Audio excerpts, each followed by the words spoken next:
The following program is rated TV MAL. It contains strong language and is intended only for mature audiences.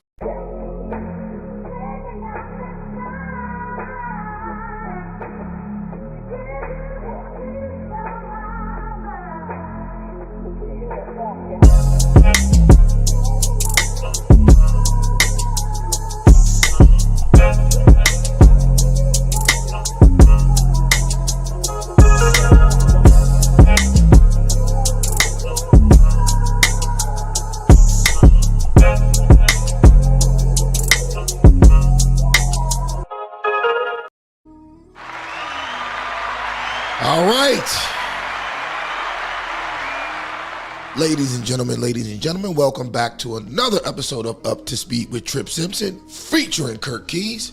I am your host, Tripp Simpson, in the building. And you gonna get off his corners? You gonna leave his people be? Or you the one that's gonna find yourself a new plug? You don't mean that shit? The fuck I don't. I built this shit. Me. Brick by brick. And I'll be damned if I let you tear it down just cause you don't like the way another nigga talk.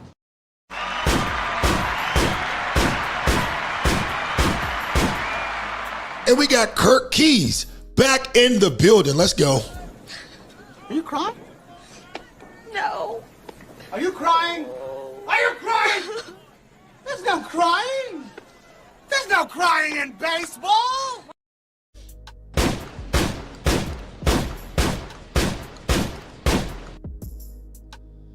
All right. What's up, bro? Oh, you got some technical difficulties? Oh, I got you. Yeah, I got you. This is what we're going to do. We're going to take a quick 30-second break. It's a good day in the neighborhood. And we're going to get this together. Give me a second. I had some technical difficulties. Had to get Kirk's screen back up. Should be up here in a second. Give me 1 second. Here we go. All right, you good, money? Yes, sir. All right, 1 second. Let me do one thing real quick.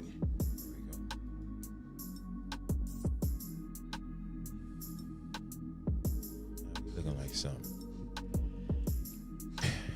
It's supposed to be 65 degrees today. It was windy as I don't know what. I dress light. I like to layer up when it's cold. A little chilly. Definitely. Hold up. Let me. Okay. But neither here nor there. It's been a beautiful week. It's Thursday. What you doing yesterday? I saw Cohen yesterday. Oh, yeah. I already had an event last night. How was that going? Sax event. That joint was cool. It was real nice. Nice little like 7-to-1 ratio in there. You know how Cohen be. Nah, for sure. Event. For sure. I'm just trying to get this. It's an open mic event. It's crazy. It's kind of like karaoke, but it don't be karaoke because them singers can sing in that joint. Yeah, I've been. That's like the fourth or fifth one they've thrown. Yeah, I've been to it, man. It's definitely a dope event. All right, looks like we're back in business here. All right, so your screen's good, yeah, Kirk. Sure. All right, we're back in business. All right, guys, welcome back to the show. Tripp Simpson. But we ain't here. Oh no, you ain't. That's not gonna show on the screen. Oh. All right, so we got two major things we want to talk about today. Maybe a third if we have any time. Of course, we want to talk about the Corey Holcomb and Anton Daniels situation, and we also want to talk about the whole Druski versus the Black Church situation. All right, so I think both of these are two pretty interesting topics. And it should be an interesting show. So first off, like I said, we're going to discuss the whole Corey Holcomb and Anton Daniels confrontation that happened Tuesday night at Corey Holcomb's LA studio. Now, Anton Daniels was a special guest on the show who was brought on to discuss his views on politics and just black culture in general. Now, for those of you who don't know, Anton more so swings to the conservative side of the aisle. All right. Even though, in my opinion, I think he's one of the more objective voices on the right, meaning he's more liable to see both sides, or that he's not necessarily leaning extra hard to the right on every issue, but nonetheless would be considered a controversial controversial figure in black culture, which I think is ass backwards. Simply because he dares to challenge the victim mentality, which is virtually the status quo in black American society. Now, in my opinion, this started off as a great conversation. That is until, and this is just in my opinion, until Corey kind of realized that he really couldn't handle Anton intellectually. He was literally drowning in his own ignorance, and you could see it. You could see the shit clear as day. It's like he was either purposely misconstruing what Anton was trying to say, or he was just outgunned mentally. I feel like he could have just been outgunned mentally, and he couldn't properly interpret what Anton was even trying to say. So either way, this shit blew my mind, to be honest with you, Kurt. It blew my mind. It was a little weird. I'm looking at Corey Holcomb in a whole different light now. But anyways, we can go ahead and start the video, unless Kurt, you got anything you want to add before we get started? Nah, I'll add after we watch. All right, cool. So let's go ahead and get to the videotape. It's about 40 minutes of the conversation. All right, I wanted to make this point that I want to make about this. But I wanted to make it wholly so you guys can see the whole thing, not just the 5-minute clip that's been circulating on the internet. Because I feel like the 5-minute clip, it makes it too controversial when I think it's clear what went on here. I think it's clear based on the entirety of the conversation. But if you look at the 5-minute clip, some people say Corey was in the right. Some people say Anton was in the right. Some people say they was both in the wrong. So I think that if we watch the bulk of the interview and the exchange between them two, we should be able to come up with a clear conclusion at the end of the day. So without wasting any more time, I want to go ahead and get to that. So here we go.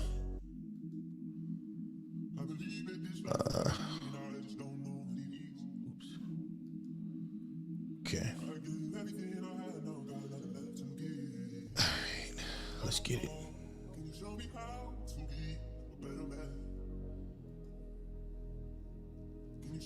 We have a less than 20% voter turnout rate in local. Ain't nobody going for the sucker shit no more. Now, granted, I didn't start at the very beginning of the conversation because to do all that would take way too much time. So I'm getting into the bulk of the conversation. I'm getting to a few minutes before the altercation started, and then the aftermath of the conversation. All right, let's go. We got to go. You're missing it. You got to uproot the people in power before a real difference happens. Voting is for suckers. It's not. People that don't vote are ignorant as fuck. Well, I guess I'm ignorant because I would never participate in no people sucker that shit. don't vote. And I'm gonna show up and vote like a sucker. And not only is it ignorant. We had Republican presidents. We had Democratic presidents. You're not even we in the same joint.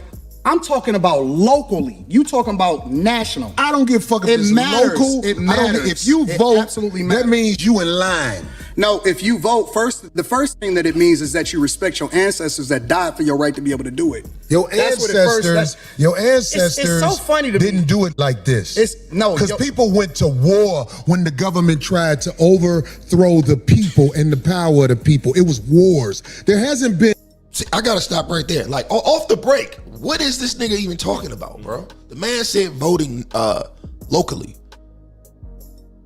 Here's Corey not listening, over talking the man, a guest that you invited to your show, and he's trying to explain why you should vote locally, and then Corey over talks him talking about wars and power to the people. Which, what war did we ever fight to vote? I got an answer for you. War inside the U.S. where the people who getting fucked over are doing something about motherfuckers with 30 felonies being the president. It's war. All sucker shit going on. It's a war every day. It's just not physical anymore.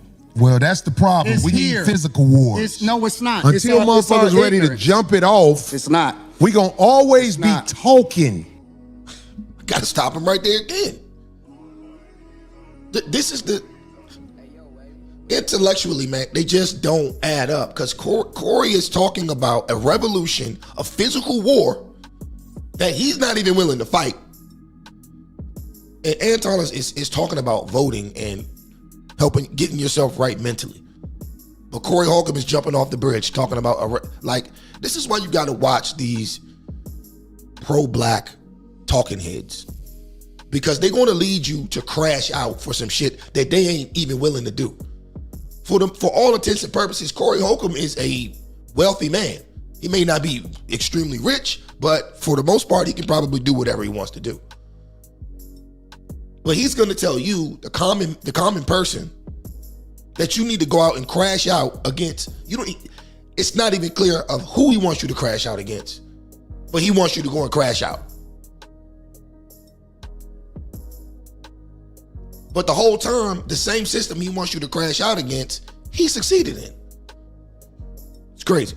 But see, real gladiators don't talk.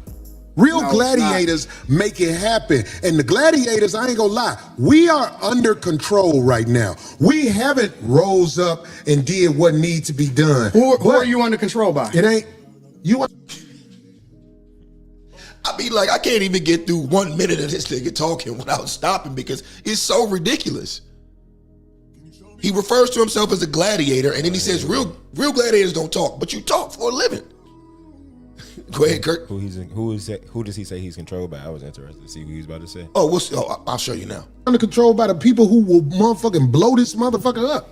We ain't stupid. Who is he? Because I want to know who. Why do you think that ICE agent was able to shoot that woman? I want to know who the. Hold on. Let's be real. Fuck that woman. Well, that's what you would say to somebody you don't know or whatever. No. I'm on the streets. I've been pulled over by the police. Who ain't on the streets? Or the ICE agents or whatever. You in LA. I'm in Detroit. I'm in the blackest city in the United States of America. I can move anywhere I want to go. I choose to stay in the core of my city, and I choose to participate in my neighborhood. I choose to tithe to the streets. I choose to put kids through college. I choose to interact and truly use my tax dollars and whatever it is and give jobs. I employ over 50 people. I put my money in my community with my people. So I choose to engage.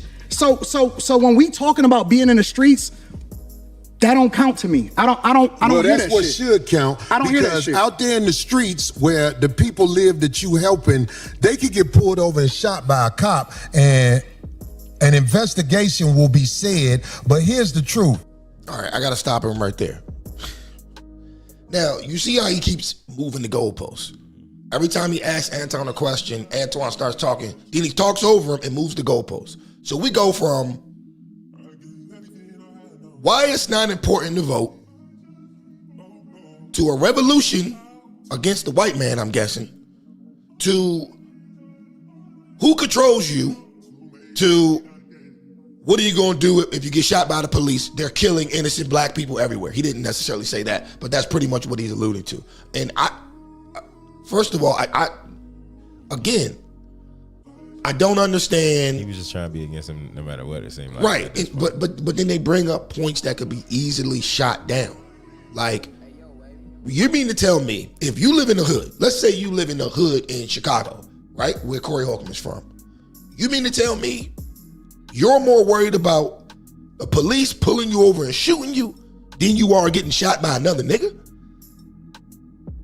Because statistically, it ain't even close. Well, the anti that argument will be it's still higher than the others, and so It's not mad though. about that. It's not higher. It's not higher than the others. It's not my argument. It's just I because nobody's sitting right here to do it. Right. I got you though, but I hear you though because I know that's probably what somebody in the audience is saying. Well, we're still more likely to get shot than so and so. But that's kind of true though, Kurt. That's kind of true because even though less black men are shot per year by the police than white men, we're still per capita we're shot more by the police. But at the same time, per capita we commit more crimes. We have more rendezvous with the police than most other groups. So if you have more rendezvous with the police, naturally, you're going to have more violent altercations. Again, something that we need to fix within our own community. But when you say that, you know what I mean? They turn to the system. Right. We know, if I believe you know this already, when the cops shoot you, ain't nothing you can do about it. Oh my God, this is so crazy. Do you think that's wrong what I said? This is so insane. Is that what I said? I said when the cops shoot you, ain't nothing you can do about it. Is that a lie? This is so insane. But you didn't answer it. I'm going to answer your question. Okay. I'm going to answer your question. It depends on the circumstance. And the interesting thing about it is this. The majority of the people, because you like to use a blanket statement. That's like me saying all black people are stupid. Well, have you said all white people stupid? No, I'm talking about cops. You should say that one time. I'm talking about because cops. It's easy to say all. Now, I got to stop it right here because I'm going to rewind it. I want to show y'all the point where Corey Holcomb knew that he could not intellectually beat Anton Daniels. Anton Daniels just made a comparison, basically saying, you just made a blanket statement about cops. What if I were to make a blanket statement about black people? Corey Holcomb takes it as like word for word, like he's saying black people are stupid when he's giving a comparison. This is where the conversation goes off the rails. I'm gonna rewind it a little bit. All right, let's go back to about right here. All right. Do you think that's wrong what I said? This is so insane. Is that what I said? I said when the cops shoot you, ain't nothing you can do about it. Is that a lie? This is so insane. But you didn't answer it. I'm going to answer your question. Okay. I'm going to answer your question. It depends on the circumstance. And the interesting thing about it is this. The majority of the people, because you like to use a blanket statement. That's like me saying all black people are stupid. Well, have you said all white people stupid? No, I'm talking about cops. You should say that one time. I'm talking about because cops. It's easy to say all black people are stupid as an example. Say something about the white people. As he's making us look fucking stupid.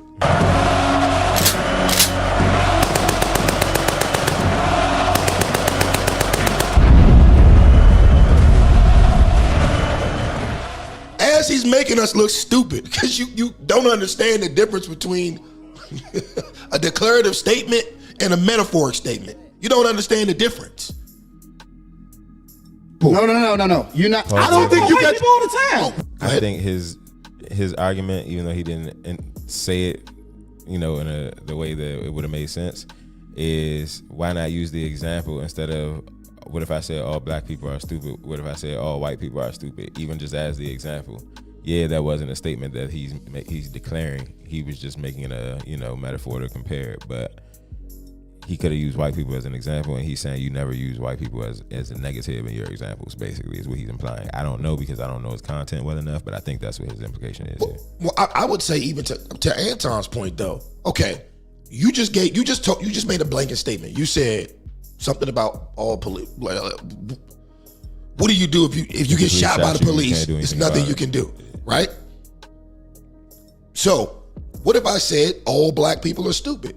Right? If I go by the test scores and I go by, what the statistics say, and I say all black people are stupid, because this is what could be on the minds of people outside of our community. Yeah. Because this is what using a more realistic right. example. It would be wrong for you to say all black people are stupid, because all black people aren't stupid. Even though the test scores are piss poor, it would be wrong to just make a blanket statement that all black people are stupid, just like it's wrong to say any cop can shoot you and there's nothing you can do about it, which is, I think, where he was going at with it. But he never even got to get it. He didn't get to say it because he automatically took offense to a comparative statement. It wasn't a declarative statement. He was using it to compare the logic. Well, I didn't hear you. Can you tell me? I'm talking about liberal white women literally being the biggest enemy of the United States of America. That's the thing I say every single day. Caucasian female, the biggest enemy. Literally white liberal women are the worst thing. Now watch how he moves the goalpost. First he says you don't talk about white people. Watch the goalpost move. That ever happened to this country. What about their men? But we gonna get there, because you keep trying to get me to qualify it by participating and joining in on the core. I think you're doing what's easy. No. I'm doing what's real. I think you don't want to go against them, because if you go against them, it'll be some video of you going against them. And when I say them, I'm talking about your boss. I don't have a boss. We say that. We say that, but here's the truth. I don't have a boss. It's a reason you go after black males or black people quicker than you will go after white males. What are white males responsible for in this country as the downfall? I gotta stop him right there. Like, again, I don't understand Corey Holcomb. I watch Corey Holcomb's show all the time. The majority of the people that he talks about on his show are black. He goes against Dave Chappelle. He goes against Donnell Rollins. He goes against Dr. Cheyenne Bryant, which, I mean, I don't disagree with that, but still. You go after all black people too. And now you're gonna go after this man, and you clearly don't watch his show because he doesn't necessarily go after people, but he talks about all different issues. But I don't know, to try to pin a man down and say, oh, you only go after black people when it's time to be accountable, to me is crazy. I'm an equal accountability smoke giver. I talk about everybody. I'm just saying, I ain't heard you talk about white men Well, you since ain't you've been been up listening. here. You ain't been listening. You ain't been listening. I've been listening to you. No, you haven't. I hear you taking you don't have the capacity to be able to listen because you're too busy. No. You got me wrong. You're too busy. My capacity that you just criticized, that's an opinion. Like I said, he's an idiot. He gave him a compliment. He basically said, you're a busy man making money, so you probably don't have the time to watch my show. Now he's offended by that statement. Here's the fact. Have you seen something about Caucasian males and how they destroy this nation? Well, what did I miss? Let's slow down because you talking loud, but you're not saying a lot.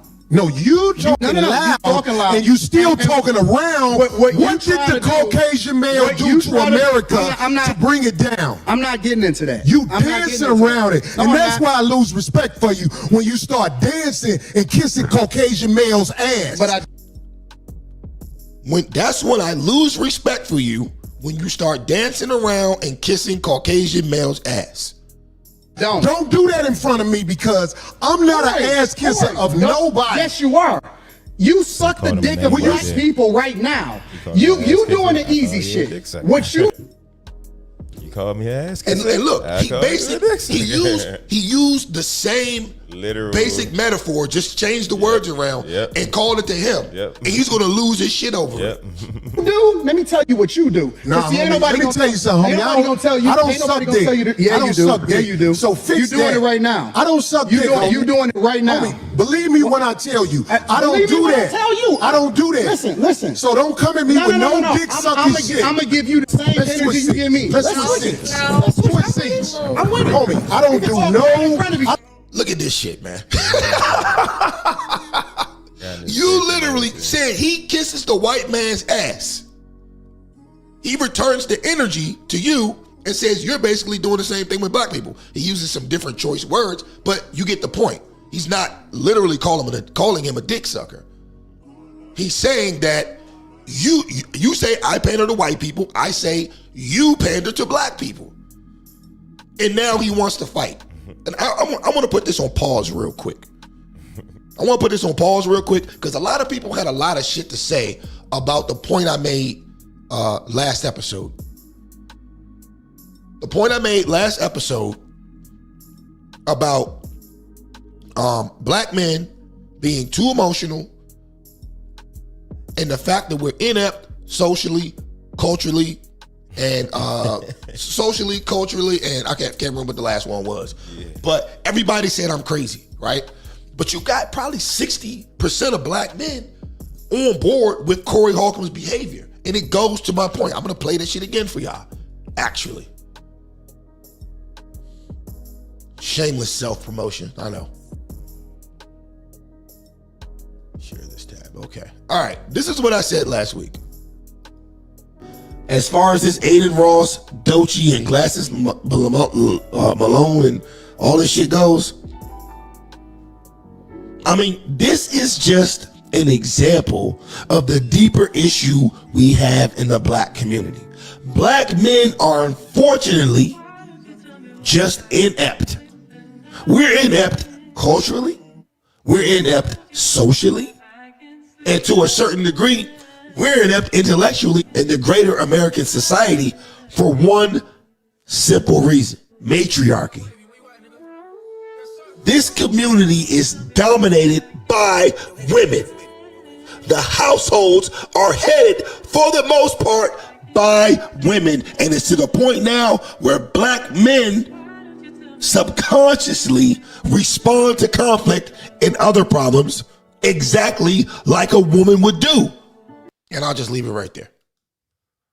I'll leave it right there. And we're going to get back to Corey Holcomb. We're going to get right back to Corey Holcomb. Where we at? 25:51. Let's go back. Here we go.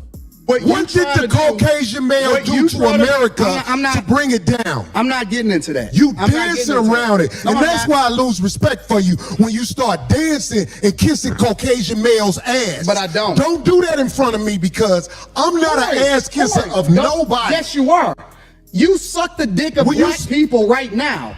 You doing the easy shit. What you do, let me tell you what you do. Nah, homie, let me tell you something, homie. I don't suck dick. Yeah, you do. Yeah, you do. So fix you doing that. it right now. I don't suck dick, homie. You doing it right now. Homie, believe me when I tell you. I don't do that. I don't do that. Listen. So don't come at me with no dick sucking shit. I'm gonna give you the same energy you give me. Let's switch seats. I'm with it. Homie, I don't do no dick sucking shit. I'm a motherfucking man. I don't do. Hey, I don't know about you, but like you could tell by Anton's posture that he's like not fazed by this shit. He's not fazed by it, and he's like, he's sizing him up like, okay, if this nigga tries something, he's sizing him up. He's not doing all that fucking huffing and puffing. I can't stand no huffing and puffing ass nigga, man. Shout out to Nicholas Watson. He says, Corey is a good comedian, but the shit he be saying when he's serious be off. That is a fact. That is a fact. That is a fact. But yeah, bro, this is crazy. This is crazy. No dick sucking shit. I don't give a fuck about none of Well, I tell you what, watch that dick sucking shit, cause that'll go bad. Call it what you want. I don't do no dick sucking, You say a lot of shit that I don't fuck with either. You okay, but that gay shit, I don't give a fuck about what you talk hey, homie, I tell you what. I'm right here. Don't put no dick sucking shit. Don't put no dick sucking shit on me, nigga. I'm from Detroit. Say I suck a dick again. I'm right here, right now. All right, that's what I'm saying. I'm gonna respect you. Dance around it. Dance around it. No. I don't do no dick sucking shit. I'm gonna respect you because it's your platform, and I flew out here to have a conversation. We good. But We you're not good. posting up on me. We good. I did already. I don't do dick sucking shit. Put the microphone right down, right now, and going up back. I don't give a fuck about this shit. Homie. And that's what I respect the most about this conversation, right? He said, look, I respect your platform. You know, if I disrespected you, whatever. But we could go out back right now and handle this if you got a problem. Why does he need to say it again? Why does Corey need a battery put in his back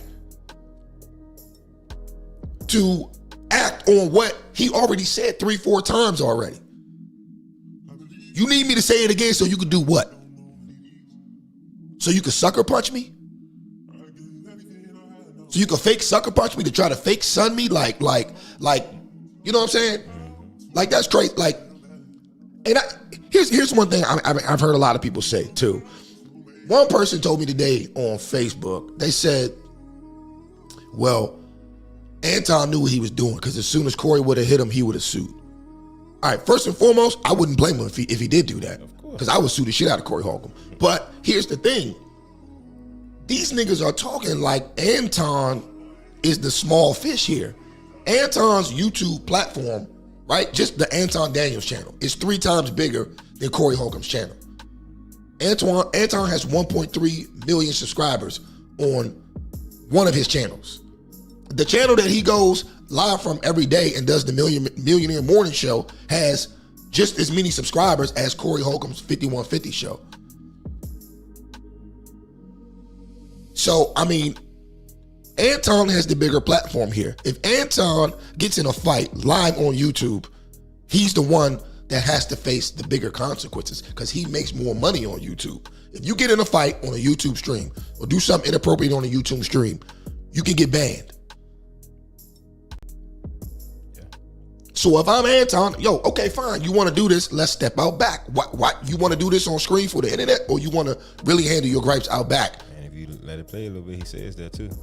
He You just running your mouth. I'm not running my mouth. got a You question running for your Anton. mouth. I don't do You no doing this shit for the internet. You doing it for the internet. Now, if you want to say your time, no, hold on. If you want I'll to say show Anton, you I ain't doing it for the internet. if you want to say Anton, listen, don't disrespect me like that. If you want to say Anton, don't disrespect me like that. I'll respect you. But don't boss up on me because you said a lot of shit to me today that I don't fuck with either. But I let that shit ride because you don't know me. You don't know me. So I'm going to extend the same respect to you. You called me out of my name. You said some wild shit, especially with regard to how we call this nigga out his name. Nigga, I'm telling you that you did. You can't tell me how I get disrespected. I got a question for bro. Okay. No. Hold on 1 second.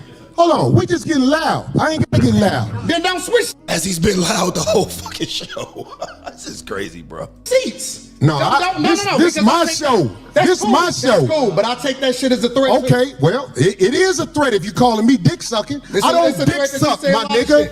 Man, fuck what you talking about. I don't bro. dick suck. If you want to get back to the conversation, because you ain't gonna do shit. Because you're not gonna do Come shit. at me with that dick sucking You're shit not gonna again, do nigga. shit. You're not gonna Come at me with. Say I suck dick again, nigga. We can go out back right now. We can go out Look back, at my man. You African clear? American.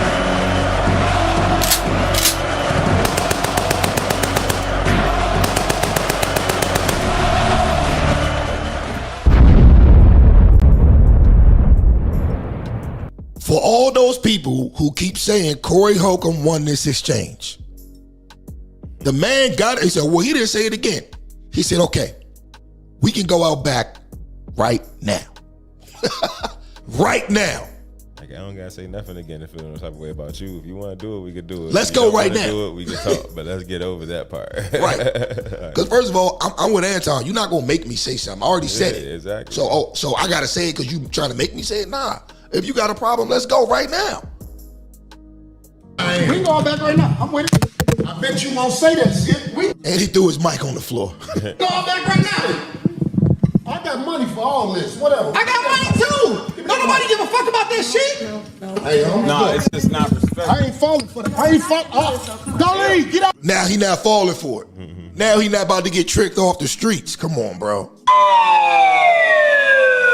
You was tough. You switched seats. You bucked up all on this dude. Say it again, nigga. Like Pinky. Oh, motherfucker, say it again. Only to talk about Nas because he trying to trick me. Niggas, man. Out the way.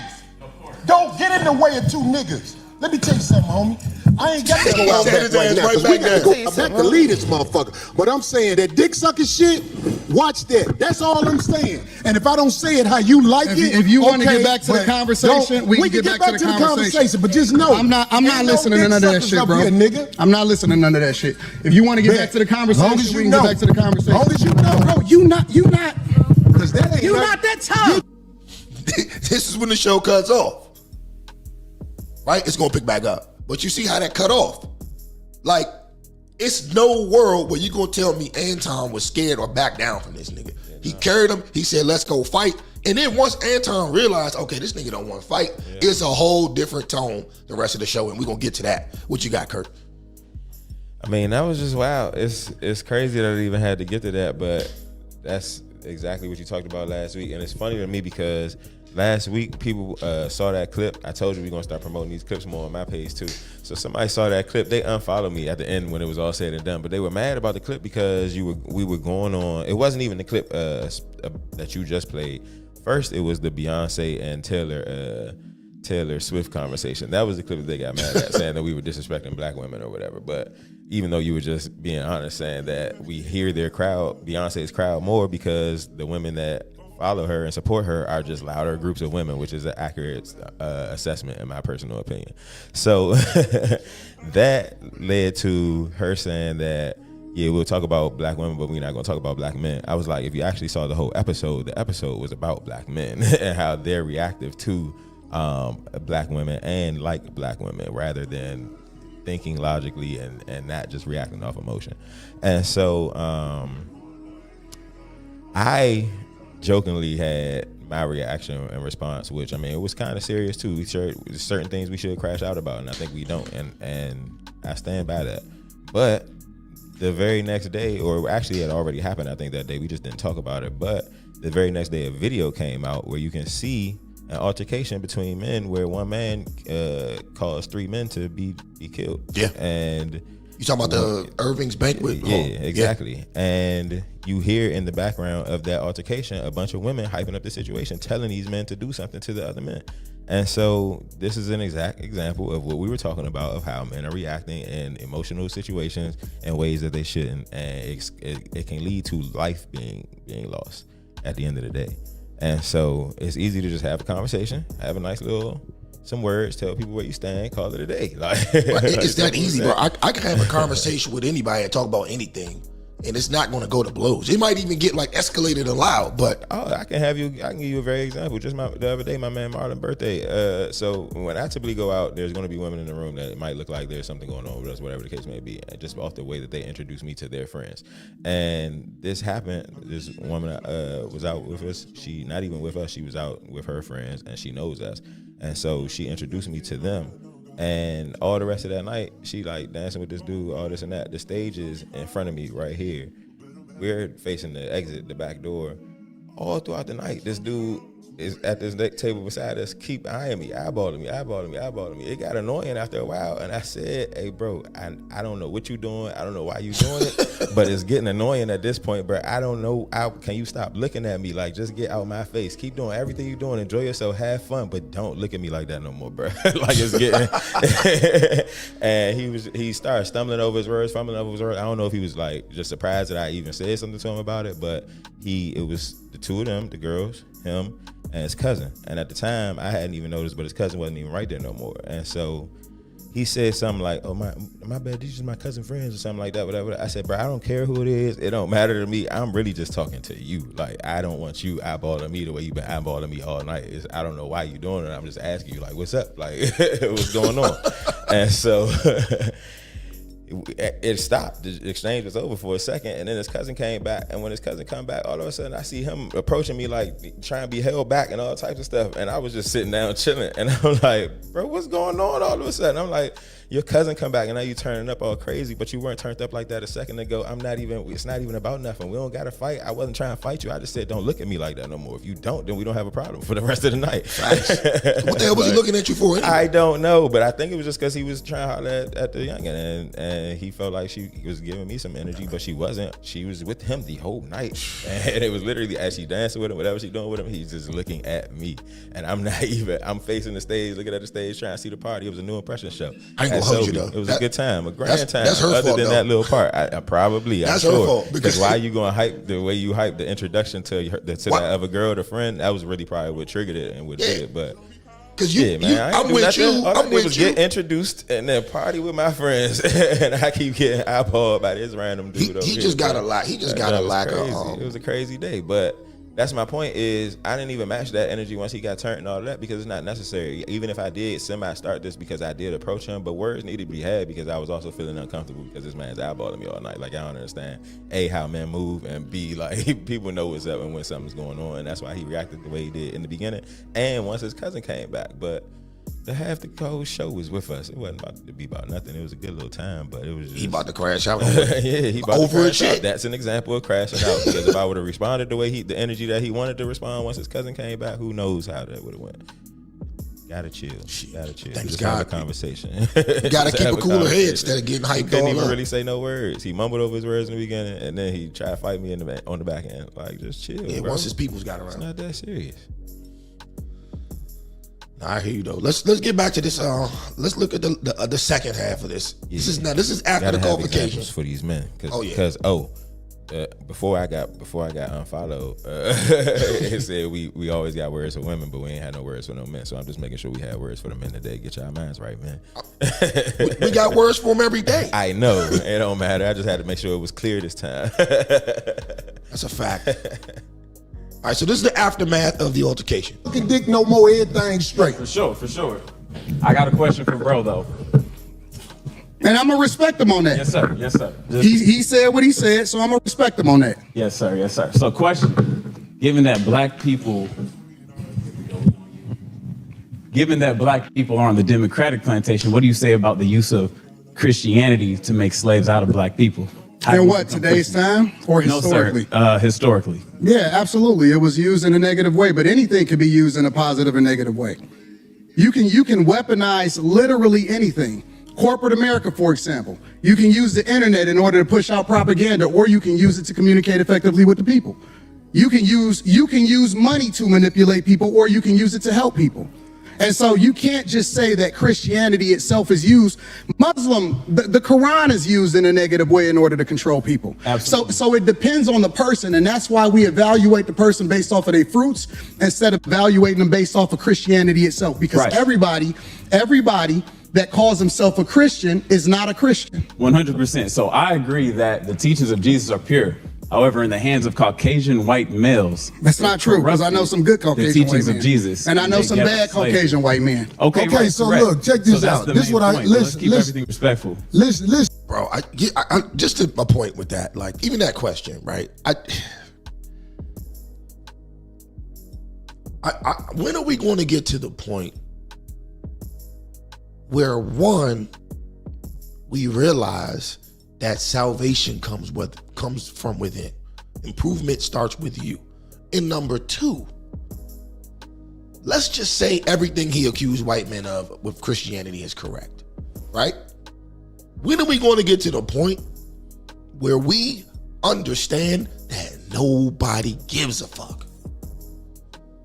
Nobody cares, bro.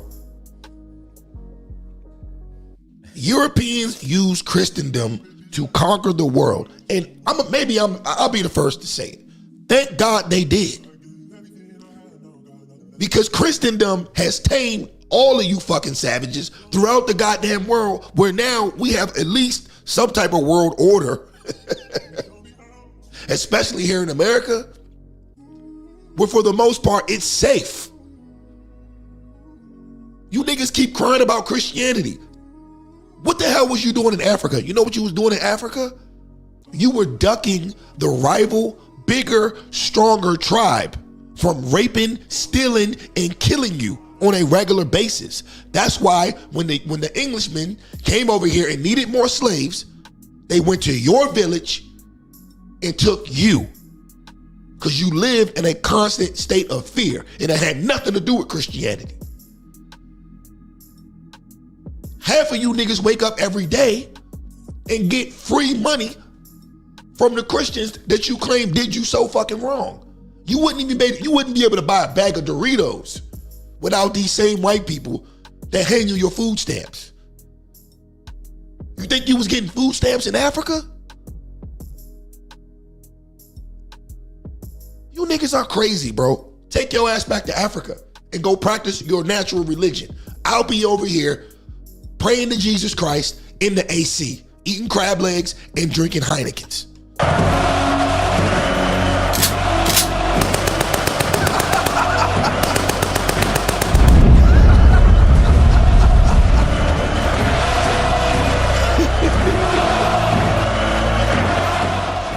My bad, bro. That shit really bothers me, bro. So I'm happy we all have our own opinions, because I do not at all co-sign his message. It don't matter, bro. It's the truth.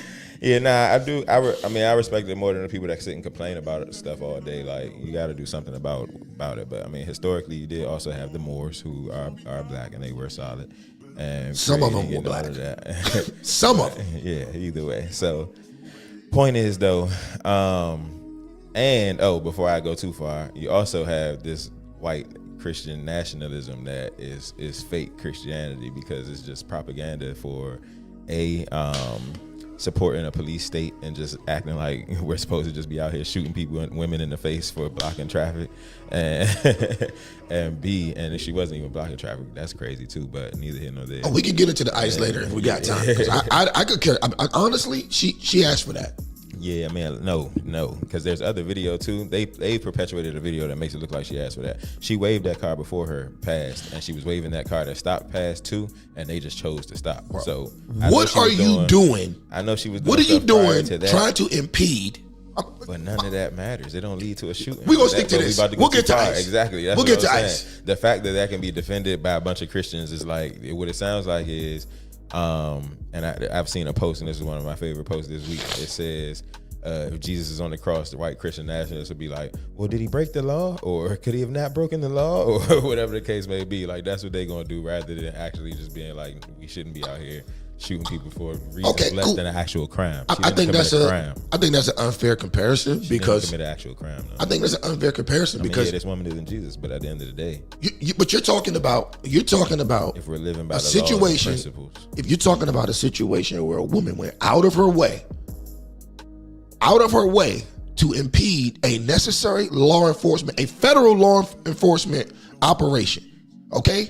You went out of your way to impede it in a vehicle, which is considered a deadly weapon, okay? She didn't hit that, man.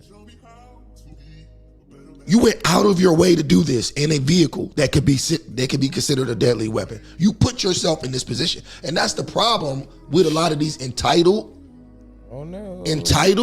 liberal white women. They think they can go out and do whatever the fuck they want to do, and she found out. Propaganda going around, and there's two sides to this story, and I've seen video on both sides, and both things can be argued, but either way, she shouldn't be dead because of it. Bro, ICE didn't do. Literally, they drove past her. That first truck drove past her. My man been ran over once. He said, "It's not about to happen again." And they didn't, and they chose not to. The nigga had been ran over once. He didn't. It wasn't gonna happen again. It wasn't even threatening, bro. Okay.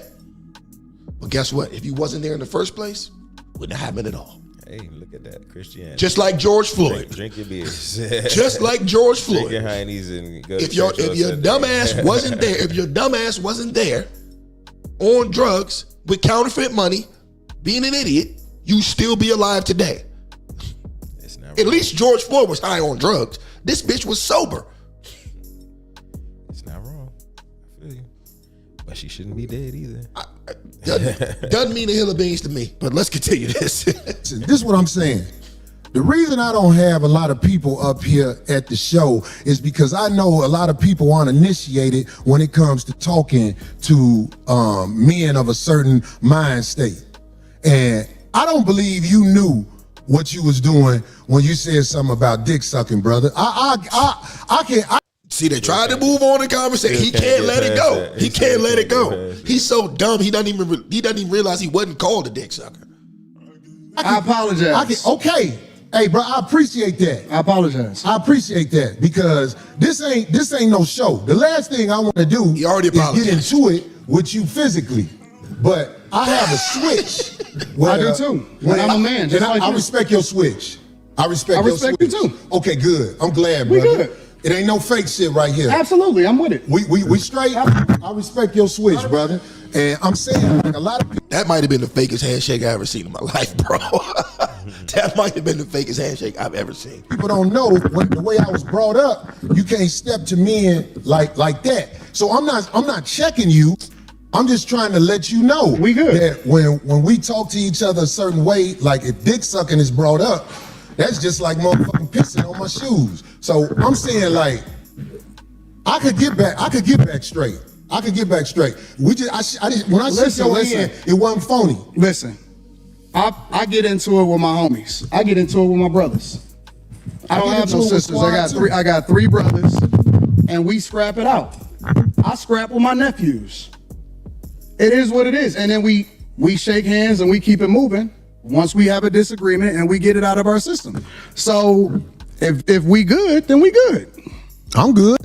I'm with it. Let's get to the conversation. That's why I tried to explain myself right there, because I'm like, this man probably don't even know that my mind is set up, Anton, my mind is set up when people do things like I call it backdooria on my show.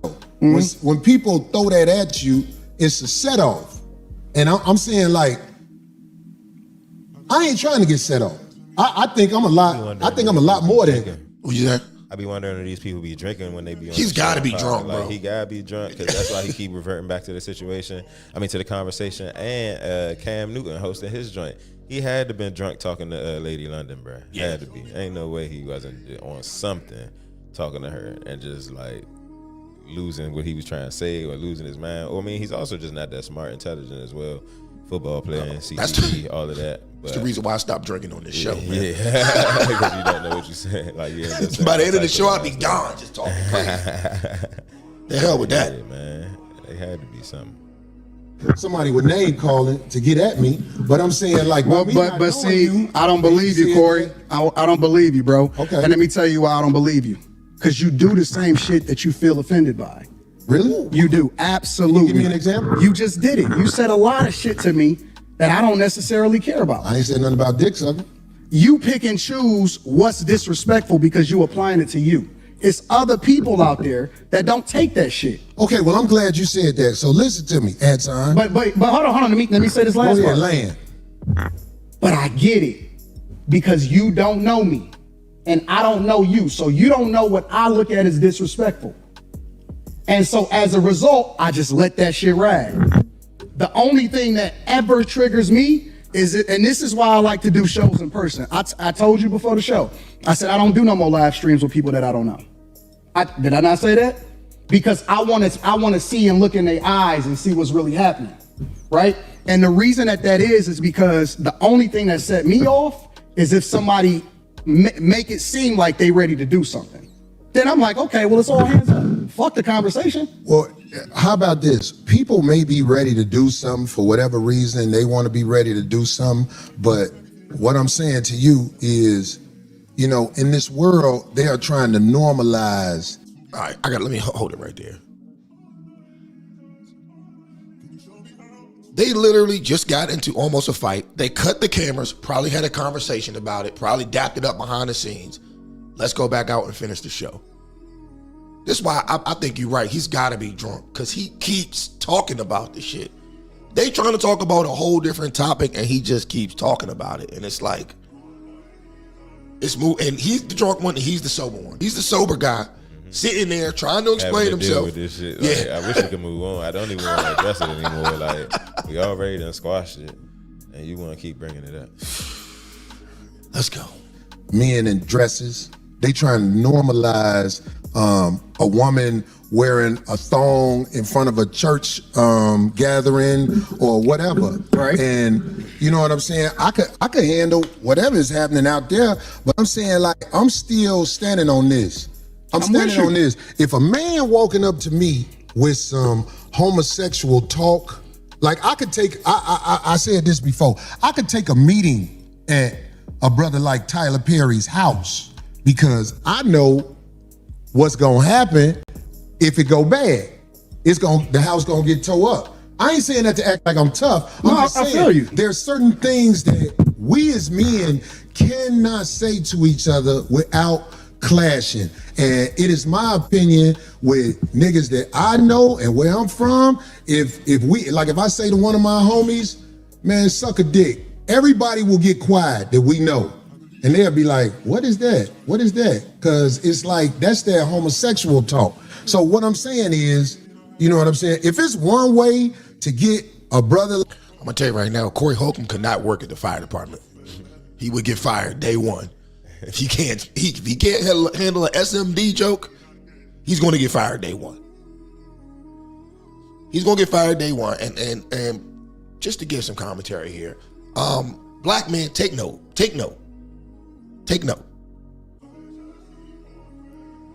This is why this is part of the reason why you can't get into the good old boys club.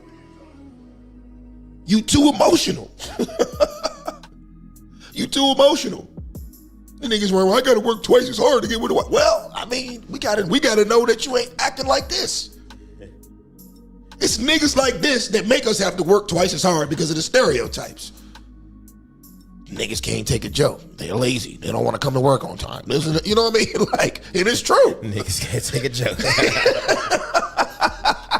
It's because of shit like this. Like me, I know brothers who are preachers that would put their religion down for that right there. That's all I'm saying. Somebody needs to make a meme of this conversation, like the talk you give your mom after you lose your job. See, he kept saying that, man. That's the talk right there. And black man. That's all I'm saying. Listen. That's what where you at. So I'm gonna respect that. Thank you, brother. It's simple as that. I don't want no drama. It's simple as that. I swear I don't want no drama, man. My life is good. Mine's is too. I believe you. My life is good. I'm man. with you. You know what I'm saying? I ain't want you to come up here for that. It's just the simple misunderstandings that we as men can have. I gotta watch this next topic. Hold on. Older black men like us.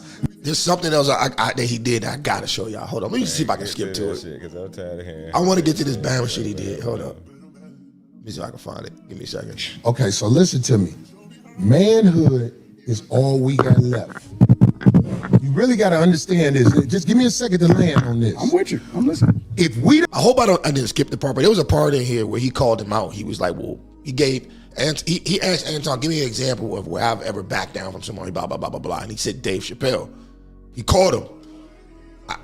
But I want to skip past that part. I want to get to this main part where Corey Holcomb really showed like it was some real Bama shit. See if I don't have our manhood. I'm not an online nigga, bro. Like, I create content online, but I really am out in every single city. Somebody if they were standing there. The only thing I said I wouldn't say to somebody if they were standing there, because I saw Charles Barkley in the airport one day. And I realized. Here goes the Dave Chappelle part, and then we'll get to the other part, all right? That's how big he was when I saw him in the airport. Now, I've said things about Charles Barkley. If he was standing in front of me and he said, say that shit now, I'll be like, we black, man. Come on, let's calm down. I ain't gonna lie. That's the only one. You know what the problem with this show today is? We got to do a part 2. Because we ain't talked about none of the shit that we supposed to talk about. That's why, because we can't say dick sucking in front of each other, brother. Well, I know that now, right? I get it. And I appreciate you for giving me that, because that shit, I forgot I'm still Corey, because I don't live a life of getting into it with people. I really don't. No, Corey, you pick on people that you think ain't gonna respond to you. Now, give me an example. Corey, you pick your targets based off of what you think they ain't gonna do. And that's why you feel comfortable saying some of the wild shit that you say online. But I asked you this, and I'm gonna ask you again. I'm not gonna say give me an example. No, I'm not gonna say no names. You can't give an example. No, I can. Will you please because I don't want to implement nobody into this that that'll be bad. That's not a good thing. Well, do you understand why you saying that? I like to speak from my own perspective. That, it sounds like babble. But you know it's not babble. It's real, and you know it's real. That's why you laughing. I'm laughing at you because you didn't. I had to ask you twice so far. You pick your targets I pick on people, carefully, and I said, give me an example. You pick your targets carefully, very carefully. So you can't give me an example? Because that's the third time. Okay, I'll give you an example. Okay. You tiptoed around Dave Chappelle. You talking about the last time I said something about him? You tip.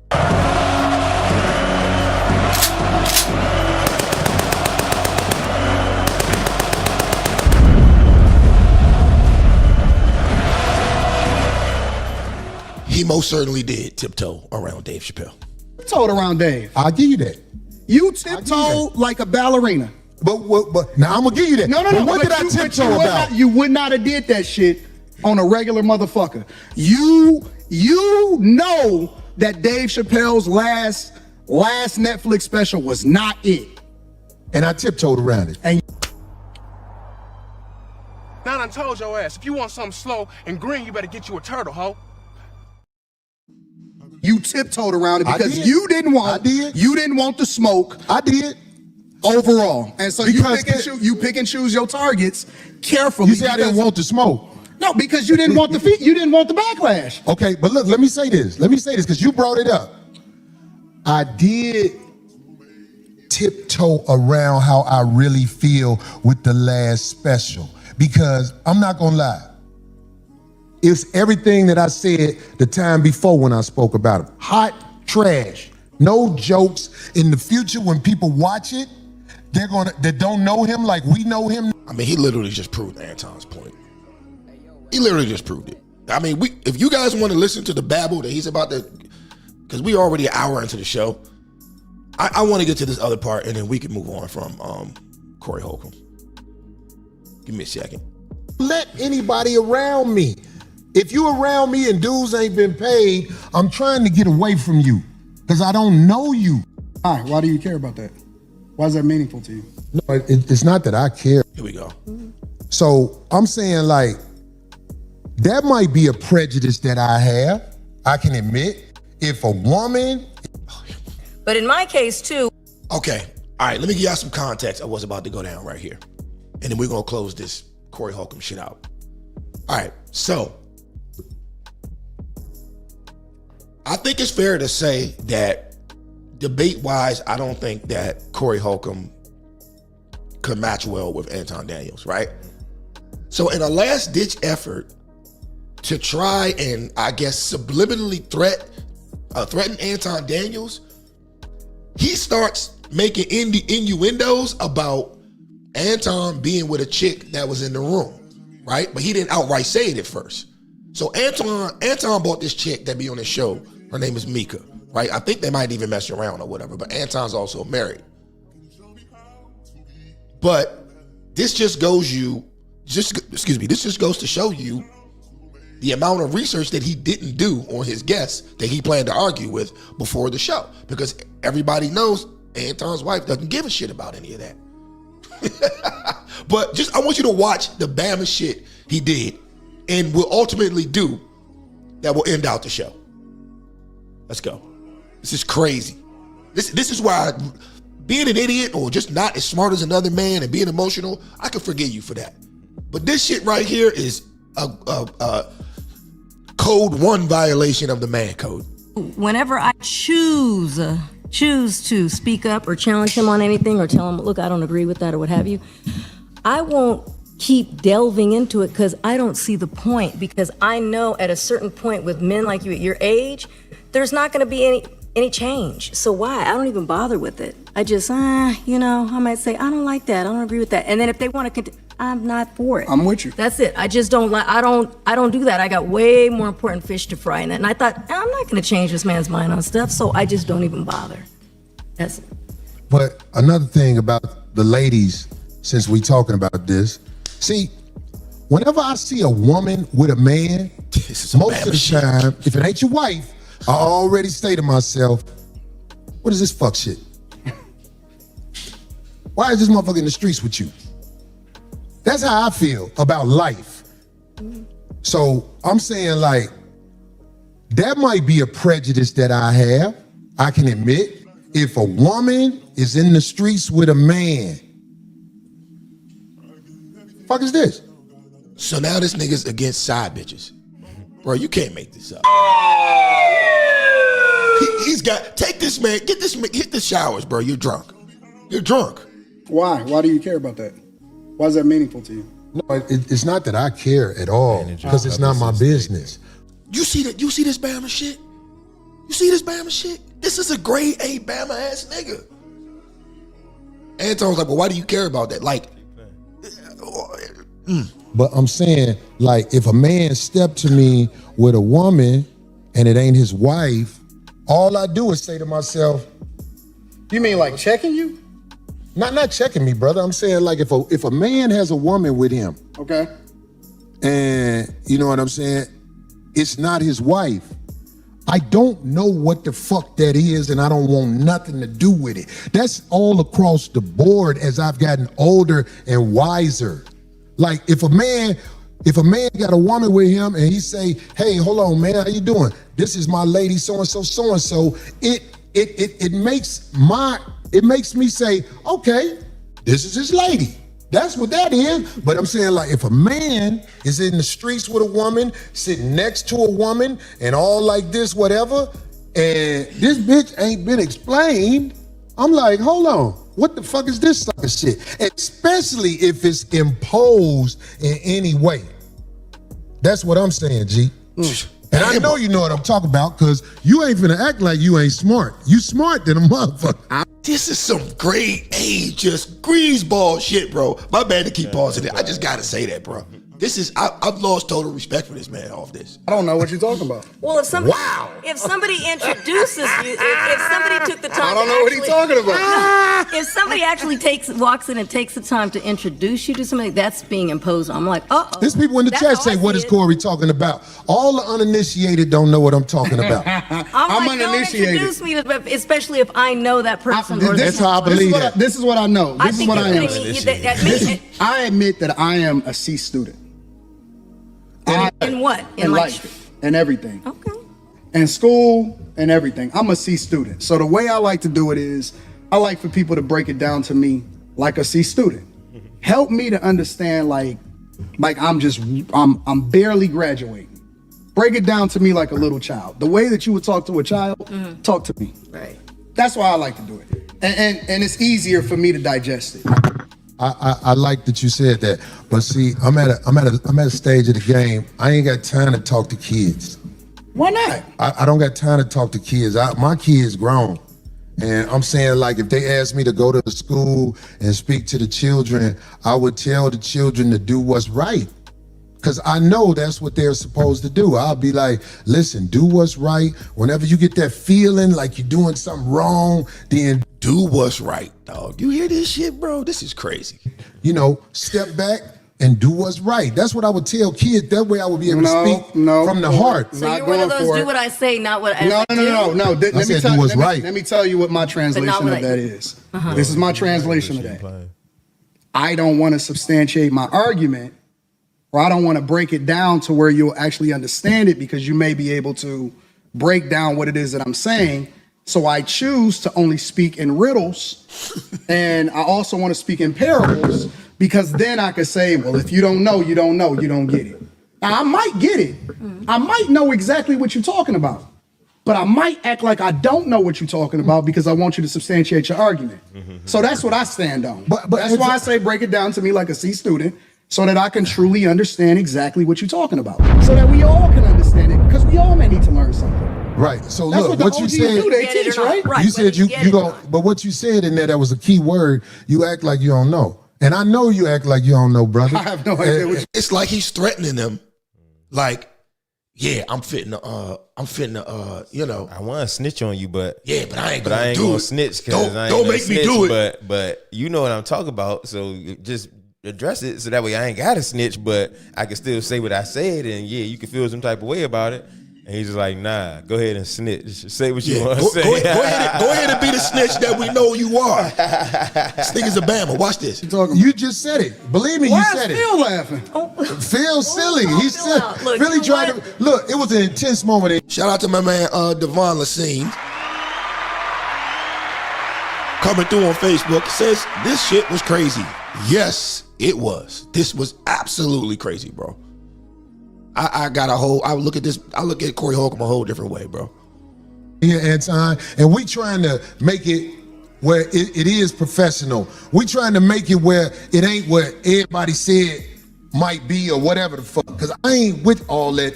I ain't got to go to war with no man who visited our show and probably didn't understand one thing how I was thinking, and I probably didn't understand one thing how he was thinking. Corey not gonna have me back on the show, y'all. You funny, man. You funny. If I wasn't gonna have you back on the show, I wouldn't have shook your hand. I hope you believe that. When I caught myself, I was like, you know what I'm doing right now, Phil? I'm putting pressure on him to get me back on the show. But it ain't working like that. By saying that he not going, because it ain't gonna work like that. But I'm saying Corey don't like this, dog. He don't like this. What? I think it's what Corey don't like? Why you talking to that man over there? Because I gotta talk to Phil. I'm talking to Corey through Phil. You know what I'm saying? If you know, you know. Here's the thing. Them the games when niggas get in the fights. I'm telling you. This is how it jump off. Bro, this is a master class. He said, if you know, you know. Like, what you're trying to do to me is what I'm actually just going to do to you, because what? This is a master class. Oh, Corey not going to have me back on the show. Because Corey is not having fun right now. This is going to be one of Corey's best shows, but he's not having fun right now. And Corey seems to be a feeler. I'm more of a results-driven guy. Corey seems to be the type of person that goes off of how he feels. Emotional. Exactly my point from earlier. If you notice, I'm doing a lot of explaining to you about how the line can get crossed, but you're doing a lot of telling me what I am. I think that's homosexual behavior. I said Corey seems to be, meaning that I'm leaving open the door to get corrected. I want him to correct me if I'm wrong, but I still want the freedom to be able to give my opinion. So you don't want me to give my You thoughts? can have the freedom, brother. Why What is I it- look like why trying to is take everything- freedom from you? No. I'm starting to feel some type of way, bro, because why is everything homosexual to you? Well, this is what I'm saying. Like, if, When did the explain. conversation turn into homosexuality again? Okay, I'm gonna let you land. Because I don't want to talk over you. I'm enough. trying to understand it. Why is everything gay? I can explain it. I can explain Okay, it. go ahead. Maybe look, I'm not saying that you gay, but what I'm saying is if you looking at another man and you say you talking to me through another man, if I'm a man, I'm gonna say, well, I'm right here. You see what happens when you match Corey's energy with what he do to you? Now, you just did this Bama shit and try to dry snitch on me because I got a bitch with me. But then when I do the same thing to you, now you upset again. Like, this is, and he proved Anton's point. He was like, you mad because typically, I don't even know if Anton said it yet, but he was like, you mad because nobody checks you on this show.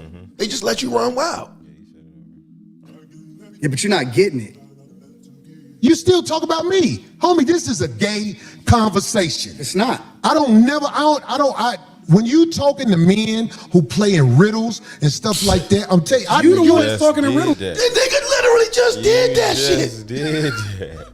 This is crazy. This is This insane, what people bro. do. These are the conversations I be having to have sometimes too.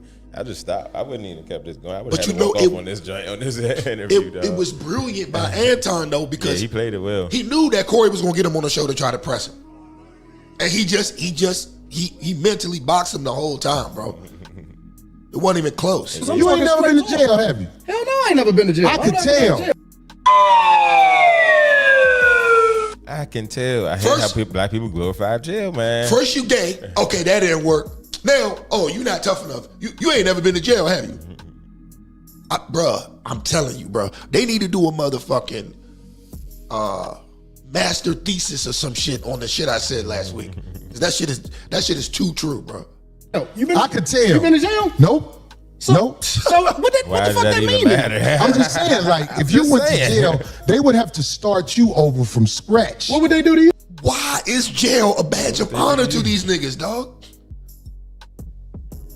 The people who You would be the tough one. No. Just let me land with this. The people I don't who think from a jail perspective, nigga. I'm not a jailbird. I'm never going to jail. I see. What the fuck is we Well, you talking can't say about? what you never do, but I'm I'm saying. never going to jail, bro. Well, okay. I don't even have that in, dog. I don't even like that type of energy. I'm just trying to make a point. Anton. What I'm saying is, I have been around enough people who have been institutionalized where I know how to carry myself around men who not finna play with you. That's all I'm saying. I don't hang around niggas that been to jail, so I saw for it that way.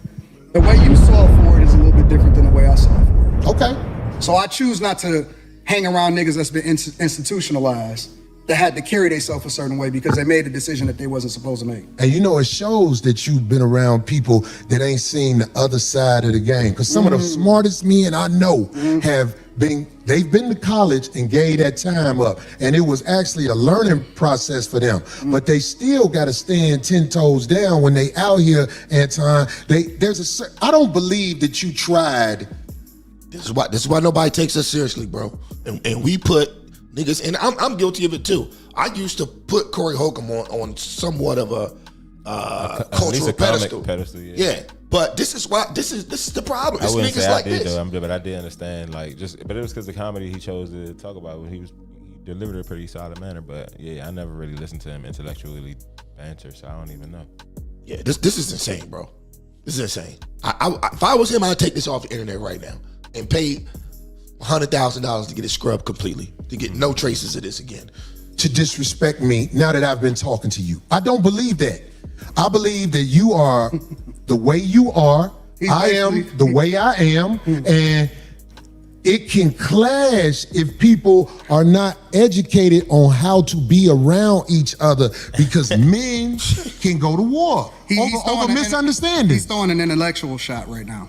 What am I doing? So without saying it, he's basically saying, oh, you from a different space, so you don't get the way that we move over here.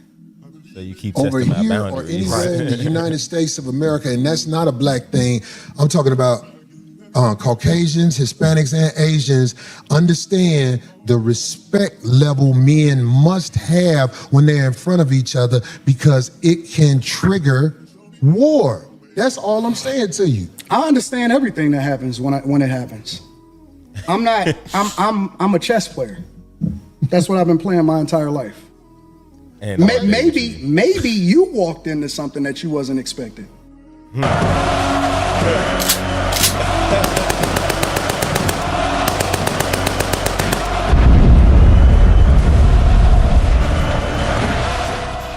Wow, let's go. It's almost over. I don't go with, man. I don't go. You said what? I said he just gained a fan. Maybe I knew what you was gonna do before you did it. Maybe. Maybe. But I tell you what, that's a dangerous game to play, especially if you got a life that you live in. Because I'm telling you, man, it's a lot of people in the cemetery that didn't know it was gonna happen like that fast. That's out here. I try to walk under the code. There's a code out here. No, you don't. And that's why I said you say I don't walk under the code? No, you're hypocritical. He definitely doesn't walk under the code, and we about to find out why. I told you that to your face. The whole world a hypocrite, but what are you talking about? No, you're a hypocrite. You're a hypocrite when it comes. I believe you. When it comes to specifically you moving by a code. I don't understand what you're saying. Because you think that you can say what you want to say when you want to say it, and that people are supposed to respect the way that you move. But I don't think that you move the way that you're supposed to anyway. I want this thing to be studied because here's the truth. Brother Anton is talking about everybody else but himself and white men. This is a fact. I like this chat. Let me tell y'all. Hold on, I want to respond to this. All right, so Devin says, I agree with Anton on the it's bigger than war because people say that and y'all talk, but Anton be ducking white males. So I will say this. I actually watch his show, and I wouldn't say he ducks white males. I think he aligns more so with conservative white males, but even some conservative white males he doesn't agree with, he calls them out. But Anton always puts the white males he disagrees with ideologically on the hot seat just like anybody else. He definitely does that. Now, what a lot of people don't like him for is his comments on what black people do. Well, Anton is black. Just like me, I'm black. And I criticize black people a lot. But the reason why that's done is because, as far as I can see, we've got the biggest social decline in America, with maybe the exception of Native Americans, but do they even really exist? I ain't even never seen one in real life. I don't know if Native Americans even exist. That shit might be a myth. But other than Native Americans, Black Americans are at the bottom of the totem pole socioeconomically, and it's largely because of our behavior. And if we don't fix our behavior, it's going to get worse. It's black people who I see killing black people. It's black people who I see robbing black people. It's black people who I see treating black people poorly. That's not to say that white people don't ever do it at any time. That's not the point. The point is, in general, we've got to be better. And I think with guys like Anton and myself, and even you look at the Kevin Samuels, that was the message. We have to get better. And you don't get better by pointing the finger at other people, especially other people who ain't even in your circumference. The white man is not pissing on the floor in the projects. The white man's not putting cockroaches in the projects. The white man's not littering on your road. The white man is not sliding on your ops or their ops. That's not the white man. That's all I'm saying though, bro. But if you want, I don't know if you're busy or not, but we're gonna post a link to call in. So if you want to call in, we'd be happy to have you call in. Always respect. Shout out to my man, Mr. Devin Lassine.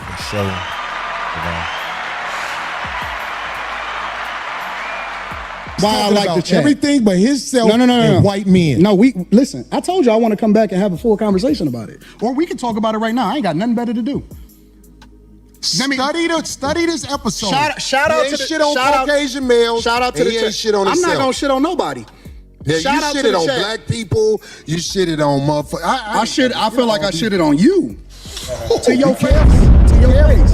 literally all he Be did. careful That's all he shitting on did. me, because I Shout feel out like to you the talking shit again. I'm not talking shit. I'm Well, telling be you. careful. I'm telling you. You shitted on me to my face, but that shit will Corey, lead to some would danger. we please stop the Trust me. the tough talk? I got security. You got security. Ain't Homie, nobody I doing ain't shit. got security. Them my people. Cool. Them your You security gotta people. hire a motherfucker to be with you. Absolutely. I'm always gonna hire somebody. You better. Why wouldn't you? You're in LA. What kind of fool? What kind of fool with that type of following wouldn't hire security in LA? Like, I'm telling you, bro. 100%. How you be talking? Corey, stop talking tough. Stop talking. Homie, you just said that. I'm not talking tough. I'm talking to you straight up. Why are you so? You said you disrespected me in my face. And then you act like it was all said that I good. disrespected you to your face. So I'm confirming what you said. You felt disrespected. So I am telling you that I disrespected you if that's the way you felt. Is that not what you said? You said that out of your mouth. And so I apologized when you said that you felt disrespected. No. The reason you said you disrespected me in my face because you don't accept the apology because you you still feel talking about some type of everybody way. else except yourself and No, white men. I'm telling you what I said. Back to the white man. The white man ain't nowhere near this motherfucker. It's crazy, bro. You felt offended by it, so I apologize. All I'm doing is rehashing a conversation that happened. Why are you so easily offended? You still talking about me? It sounds like I'm arguing because I'm right. I'll be around bitches and they tell me about myself all the time. Be gone. No. That shit don't hurt no feelings. I'm telling you, bro. This is the classic, inept, intellectually, socially, and cultural black male. That's not all of us. Yeah. But it's probably about 70% of us. About 70% of us. This is it right here. This is why the other 30% of us have to work twice as hard. Cause we gotta pretend like we ain't John niggas. Probably better this way. Because I just proved my point. Be down. So you proved the point. Homie, just gone, man. You hypocritical, Just gone, bro. man. You gone. I'm out the jet. You done did this before. Get your bitch ass the Hey, homie. All right, I'm out. Get your bitch ass the fuck on. And walk over there with your bodyguard and your bitch, nigga. See, here it goes. Now he's outright Wait until that. Walk over there with your bodyguard and your bitch. Look, watch this. I got shit to do. Don't bring bitches up here, dog, that you ain't finna stand on. Woo, Remember I told you that.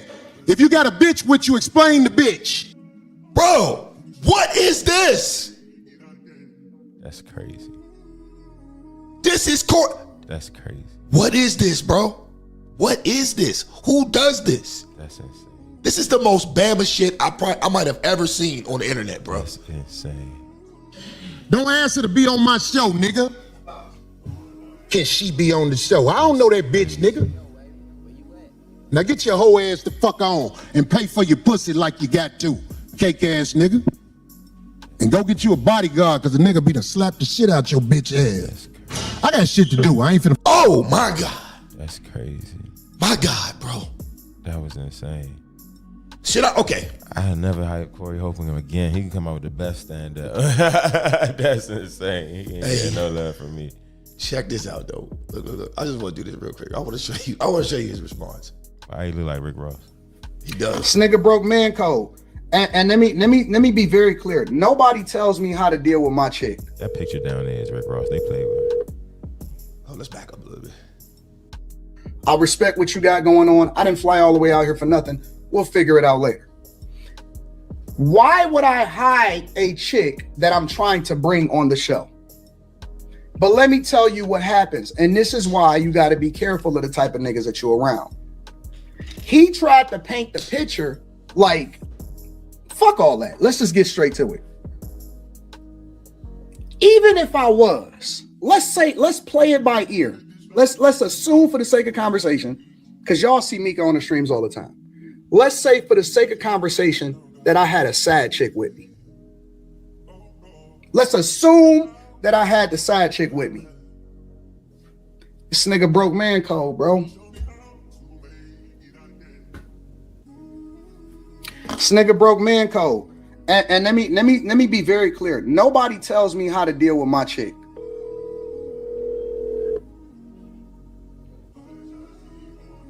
Calling his wife.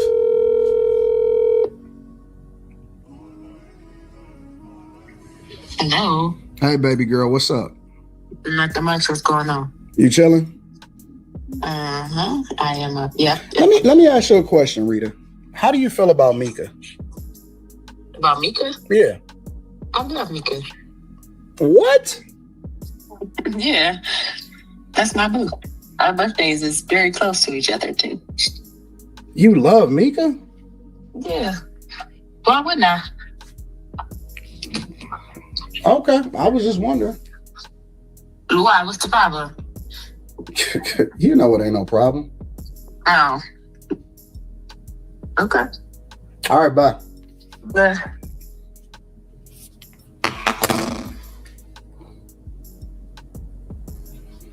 I think that's checkmate.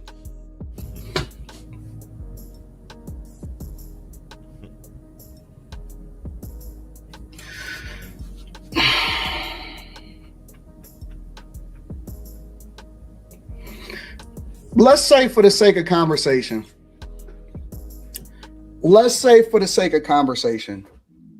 that I did have a chick that's with me, right? That I didn't want the world to know was with me. Who do that shit? Who does that? He had every opportunity to bring her up. Yeah, he did. While he was right there. He waited till he walked. But no, he brought her up, trying to like. He wouldn't bring it up directly. Trying to pressure him. Like, oh, let me just be quiet before he outs me. Who does that? Who says that shit and try to say the wildest shit and try to get you on some other shit? Nigga.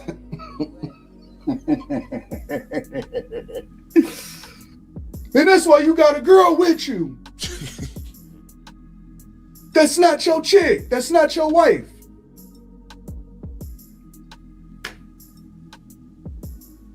Who does that, bro?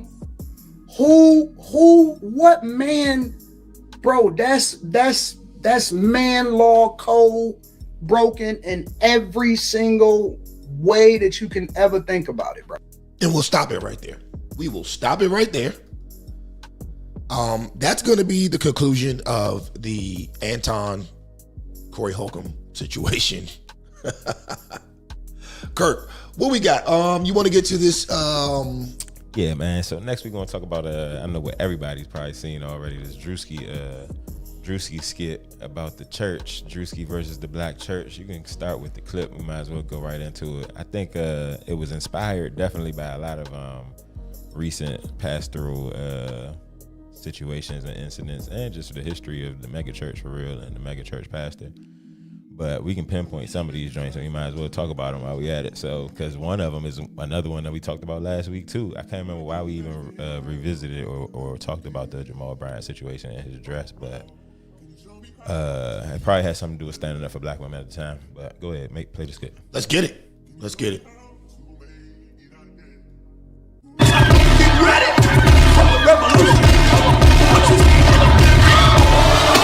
Damn, that shit was loud as hell. Hold on. I was wondering if it was gonna be loud on their screen too, or just in our ears. But dang. Do you want a revolution? I'm gonna have Wanda stand up here. Wanda, please. Wanda told us earlier this month that she could not have a baby anymore. So I impregnated her with the word of God. I'm going to impregnate everyone with the word of God. You gonna get pregnant with the word of God. You gonna get pregnant with the word of God. You gonna get pregnant with the word of God. Impregnate. I had somebody in the congregation ask why I'm wearing Christian Dior and Christian Louboutins. Because I'm a Christian and I walk in the blood of Jesus. Give him some praise. I'm a Christian first and I walk in the blood of Jesus. Give him some praise. Give him some praise. So we are raising funds for a project in Zimbabwe. Yes, we are trying to get our congregation over in Africa. Amen. We wanted to raise $4 million for that. Amen. Hallelujah. That needs to appear today. We are not letting anyone leave until we reach our goal. Amen. Hallelujah. Life savings here. Give him some praise for that. Give it his life savings of it. Apostle Richie says, baby, can you help me? I said, can you help me?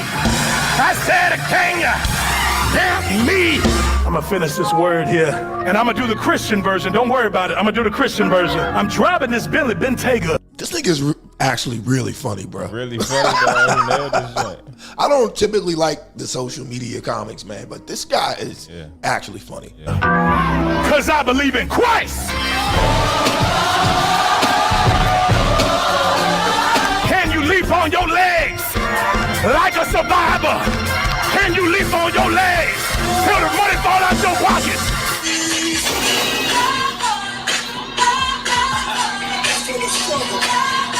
Jesus, you are, Jesus, you are, Jesus, you are. Still praise the Lord. I need you to pray for my wife. Hey, come on, man. Hey, get your hands off my car. You getting tithes and offering? No. Back the fuck up, man. Damn. Okay. Man. So did he nail it? He did. So what was the because like I said, I saw like little clips of this and I saw like posts, but like what, like was it like was it controversial? So for one, people were saying he was mocking God. That's been the real controversy. Was he mocking God? He wasn't mocking God. Exactly, and that's how I feel too. He wasn't mocking. He was mocking niggas that mock God. People that mock God. Exactly, literally. So like the confusion there is just crazy in the first place. But it also came out this week. It's Thursday, so we haven't even gotten to Sunday yet for some of these pastors to do a sermon about it. If they're going to do a sermon about it, or just to try to overlook it and act like they just didn't get hit with it. You know what I'm saying? However this may go. But a good response that I have heard about it was a pastor out of New York. He's I think he's retired now. He was on the Breakfast Club. I can't think of his name right now off the top of my head, but he said, and it was solid. And my man is who gave me this clip, Isaiah. Hopefully he's watching and calls in later too. But he was saying that some of these pastors have like book deals and have their own shows and all these other type things too that bring in revenue. So how they spend their own money with their revenue is on them. You can't really condemn them for that. But there are pastors out here who don't have all those things, who got the mega churches or who have run down churches, and they run around looking like the bee's knees while their congregation is struggling and things like that. So you got different examples and everything, but that's been the main thing, was just that he was mocking God versus mocking the people who are out here for the most part mocking God. And now we can use some of them examples. So the suit for one, the Mike Todd suit, pull that joint up that he had on that looked just like a Druski suit. And hold up, and this was done before Druski did this skit? I want to know if that joint was All right, let me see. I got the picture here. Let me send it over. I ain't test this joint to see if it's AI or not for the record. I want to know if it is. So if anybody knows, let us know. But we seen the pastor Mike Todd suit talking about, and he had on red bottoms with that joint too. Got the same pose that Druski did and all of that. That's why I think it's real, because how would they get Mike Todd in that pose? Looking just like Druski. I think he did that joint to mock him. Here we go, right here. Let me pull it. I'm about to pull it up now. Hold up. Turn this off real quick. Then after you play that, play the other joint too. The Marvin Sapp. Close the doors. You talking about this picture? Yeah. Hold up. Here we go. Yeah. So that can't be this. That can't be. Gotta be AI. That can't be, bro. But it literally say he got the red bottoms on too. I'm gonna find the sermon. That can't be. We're gonna have to do post clips and be like, yeah, we found the sermon. That's the dude that dressed all sassy and with the booty shorts and shit on. I don't know about all that. Yeah, he be doing. I think he was on the Breakfast Club too, and they was asking him why he dressed so feminine. Yeah. So he was mocking him, and then the Marvin Sapp joint played the Marvin Sapp.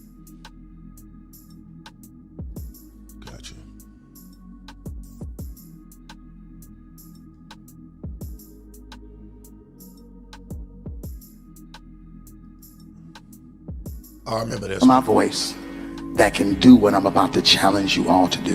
1,000 of you tonight, and those that are watching, it's 1,000 that's watching online. 1,000 people. giving what I'm about to challenge you all to do will be $20,000. Now, for those of us who are on the dais, I'm taking you higher, so put it back. If I get 1,000 online to give this, if I get 1,000 in the sanctuary to give this, that's $40,000 tonight. There's 1,000 of you. I said close them doors. Ushers, close the doors. Close the doors. Close the doors. Y'all ain't going no place but to the restaurant. But I need everyone standing up here with us, with me, to plant a seed of $100. Because again, it costs to sit up here. Y'all start moving. Y'all can bring it right now. Come. Yeah, I mean, look, I fully support Druski and, you know, his making fun of, you know, what basically is the black church. I mean, it is what it is, bro. This is the buffoonery that goes on there. Mm-hmm. Nobody's really benefiting from any of this. And anything goes in the black church. That's why, I mean, a lot of people ain't gonna like this, but that's why I go to Catholic church. Because in the Catholic church, they actually try to do some of the things that, you know, Jesus wanted you to do. In the Catholic church, don't you gotta go to the priest though to like confess your sins? And all? You gotta go to the confessional. You can't go straight to Jesus. You don't have to. I mean, actually, don't give me the line, bro. It's optional. Don't give me the line. I ain't a professional. I always be wondering what all the differences are. I can't act like I sit here and study all of them 100% to know, like, you know, all of that. But I have heard that that's a difference because, you know, Catholics, they gotta go to confessional. And so you go to a priest to confess your sins to Jesus versus just confessing them and repenting straight. For sure. But you know, there's way more oh yeah, 100%. There's like the evangelicals and the Protestants out here going crazy for Israel and right. the white nationalists and all of that. So, you know, it's all types of different sects and everything. But yeah, one more video before we go too far into it. Play the Jamal Bryant joint. Got you. It's the last one. 13 minutes and 30 seconds. Let's do it. And I'm gonna let y'all know we're gonna open up. Let's go right there. We're gonna open up the lines.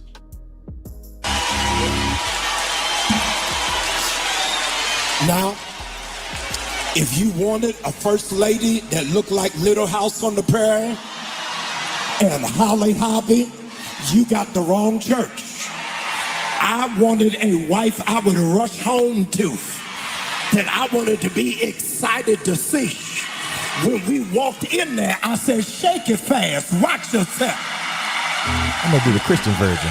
If you don't have nobody that you excited about, trade that booger in and find you somebody that Negroes can talk about. How did you bag that? Trade that booger in.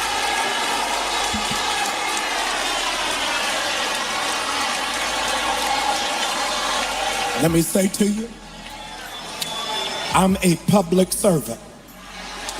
I've been a public servant my whole life. I don't mind.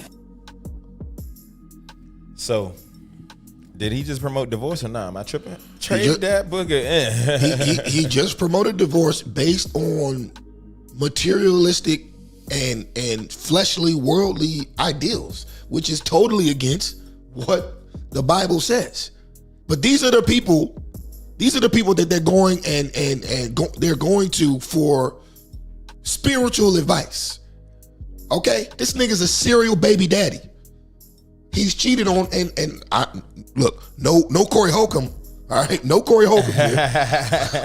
This nigga's literally cheated and divorced every white wife he's had. He's had babies on him. Like this dude is literally probably isn't fit to run a gas station, but he's running a church. He's a spiritual shepherd. Again, this is why people like Anton Daniels and myself spend so much time talking about black people, because these are the hurdles that this is just another example of the hurdles that we have to jump over.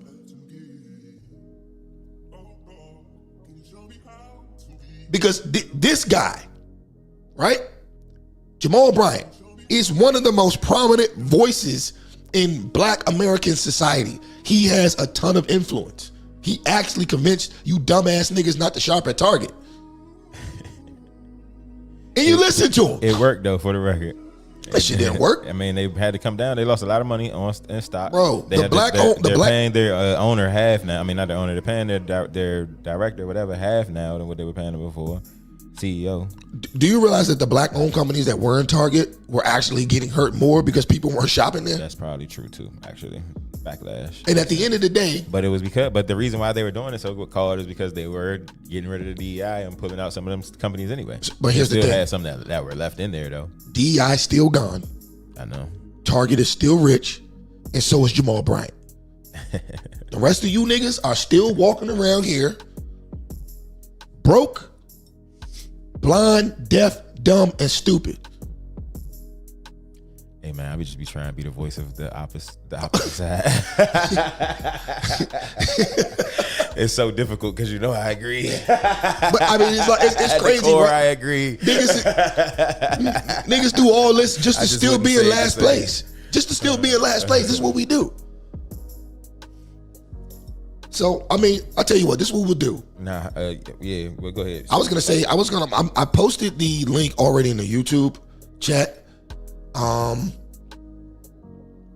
It should be in Facebook too. So we'll take a brief commercial break. Because damn, what is it? Yeah, it's 2:43. We'll take a brief commercial break. See if we get any callers. Just hit the link in the top of the chat. If you're on Twitter and you don't see the link, hop on over to YouTube at Trippin' Ain't Easy TV on YouTube. Hop in the chat, hit the link. We're gonna take a brief commercial break, and we'll be back. All right.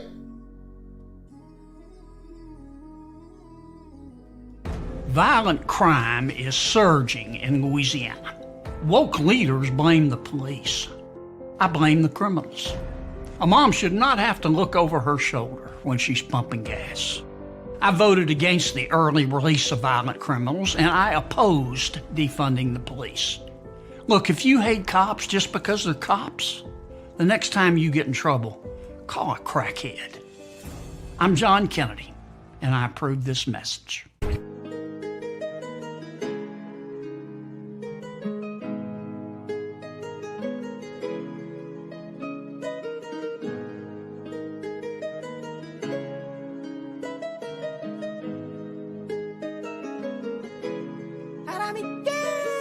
हरामी gang यहाँ पूके सब हरा माल रहते वक्त यहाँ आके रहती सबकी लाल चिल्लम का टान मारो बॉम्ब वाला शॉट समर और विंटर हमेशा रहते हॉट लॉन्डियों को भाव नहीं सकती अपना स्वैग में भी आके कभी देख I'm a black nigger I'm a black nigger Ranchi के स्ट्रीट से हाथों में भीड़ है हेडफोन में बीट बजे कागज में गीत लिखे black nigger I'm a black nigger Ranchi के स्ट्रीट से हाथों में भीड़ है हेडफोन में बीट बजे कागज में गीत लिखे black nigger I'm a black nigger जिगरी जो यार है चाहे तो चार है सब वफादार यहाँ फाड़ देते गाड़ है उंगली करे कोई हमें उंगली उनकी तोड़ दे दूर रहता उनसे जो लोग मतलब में मुंह मोड़ दे भाई पगला गया गाना मेरा सुन वो भी बोले मेरा भाई I'm a black nigger I'm a black nigger Ranchi के स्ट्रीट से हाथों में भीड़ है हेडफोन में बीट बजे कागज में गीत लिखे black nigger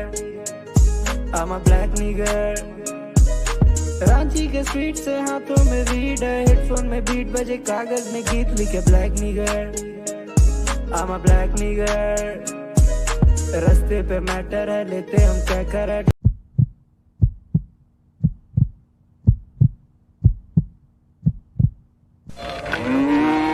I don't know what check it. Hey, Cookie, more pecani sauce. Yeah. This ain't paste pecani sauce. What's the difference? Cookie, paste pecani sauce is made in San Antonio with fresh vegetables and spices by people who know what pecani sauce is supposed to taste like. This stuff's made in New York City? New York City? Get a rope. Pick up the original pecani sauce. Pick up the paste.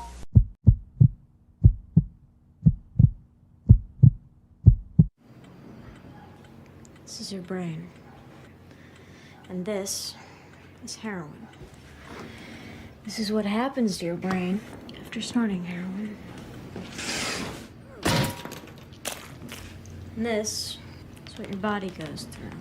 Wait, It's not over yet. This is what your family goes through. And your friends, and your money, and your job, and your self-respect, and your future. Any questions?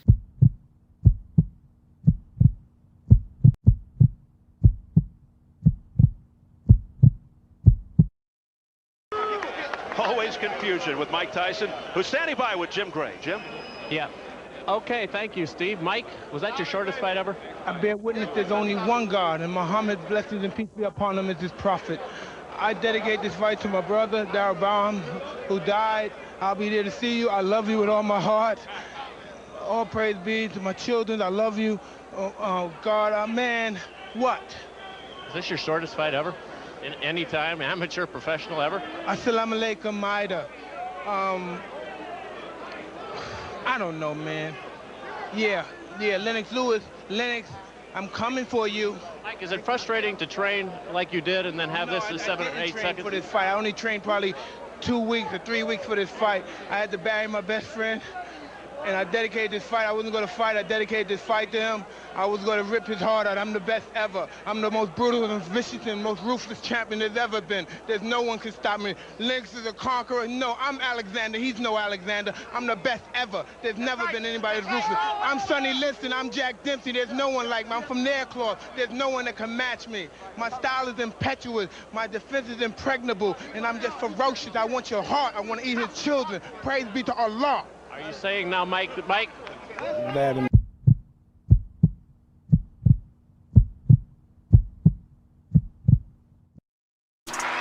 All right. Ladies and gentlemen, we are back, and it doesn't look like we have any calls. I saw someone in the comments saying they wanted to call. We can get to that next show. It's getting late. So without wasting any more time, I'm going to go to Kurt. We're going to start our final thoughts, and then we'll be up out of here, ladies and gentlemen. Winston Church Keys, what say ye, brother? I'm going to start where we just now left off and hit a few Bible verses. So my man, he just promoted divorce pretty much, right, off of materialistic things. Yes. And Luke 16:18 says, everyone who divorces his wife and marries another commits adultery, and he who marries a woman divorced from her husband commits adultery. Matthew 5:32, but I say to you that everyone who divorces his wife, except on the ground of sexual immorality, makes her commit adultery, and whoever marries a divorced woman commits adultery. 1 Corinthians 7:10-11, to the married I give this charge, not I but the Lord. The wife should not separate from her husband, but if she does, she should remain unmarried or else be reconciled to her husband, and the husband should not divorce his wife. There's much more, but I'm not about to beat a dead horse. I just want to give some examples right quick. I already know. I was also going to add, I'm not here to judge. I'm just giving these examples of what these prophets, these preachers, these pastors, these reverends that are leading these large flocks are preaching, are telling these people to do. This is what they're leading them to. And then, so I'm gonna give you one more. This one is Jeremiah 23. Woe to the shepherds who are destroying and scattering the sheep of my pasture, declared the Lord. Therefore, this is what the Lord, the God of Israel, says to the shepherds who tend to my people. Because you have scattered my flock and driven them away, and have not bestowed care on them, I will bestow punishment on the Lord. Let me reread this. I'm going to get it right. Jeremiah 23. Woe to the shepherds who are destroying and scattering the sheep of my pasture, declares the Lord. Therefore, this is what the Lord, the God of Israel, says to shepherds who tend to my people. Because you have scattered my flock and driven them away, and have not bestowed care on them, I will bestow punishment on you for the evil you have done, declares the Lord. I myself will gather the remnant of my flock out of all of the countries where I have driven them, and will bring them back to their pasture, where they will be fruitful and increase in number. I will place shepherds over them who will tend to them, and they will no longer be afraid or terrified, nor will any be missing, declares the Lord. It sounds like that's what these people are talking about right here, because when I be going to church these days, especially when I go to some of the larger churches, it's a lot of divisive rhetoric going on. I went to church on New Year's, and the pastor said, he was talking about people walking out of your life. And there wasn't very much accountability about like what we are doing to cause these people to walk out of our lives. And beside me was just somebody who I was beefing with 2 days prior. One day because of myself, and the day prior, and the day before, 2 days ago because of myself, the day prior because of them. And he said when they left, the reason why they coming back is because you're not closing that door, so on and so forth. So I'm thinking, what if I would close the door? Then they wouldn't be back. And are they thinking the same thing about me? And I'm thinking of what I did wrong to cause them to potentially want to close the door. But are they thinking about what they did wrong? What about why the forgiveness? pastor ain't thinking about self-accountability in it? He just talking about, yeah, if they walk out, then they wasn't supposed to be here, blah, blah, blah. Like, nah, A, like you said, where's forgiveness? And B, where's self-accountability? None of that was ever talking and what they were talking about. And we just seen this, what they preaching about divorce. We just seen them out here just raping people for their money, locking them in the church. Like, and none of them are even preaching what's really going on in the world right now today. It's a whole bunch of self-glorification, self-gratification. God's gonna bless you. But where's the actual rallying of the people the way the church used to do back in the 60s? Where's actually starting movements? The Children's Crusade was led by MLK and Fred Shuttlesworth and all of them in Birmingham, straight out of 16th Street Baptist Church and the surrounding churches in the area. The Southern Christian Leadership Conference coming together, making things happen.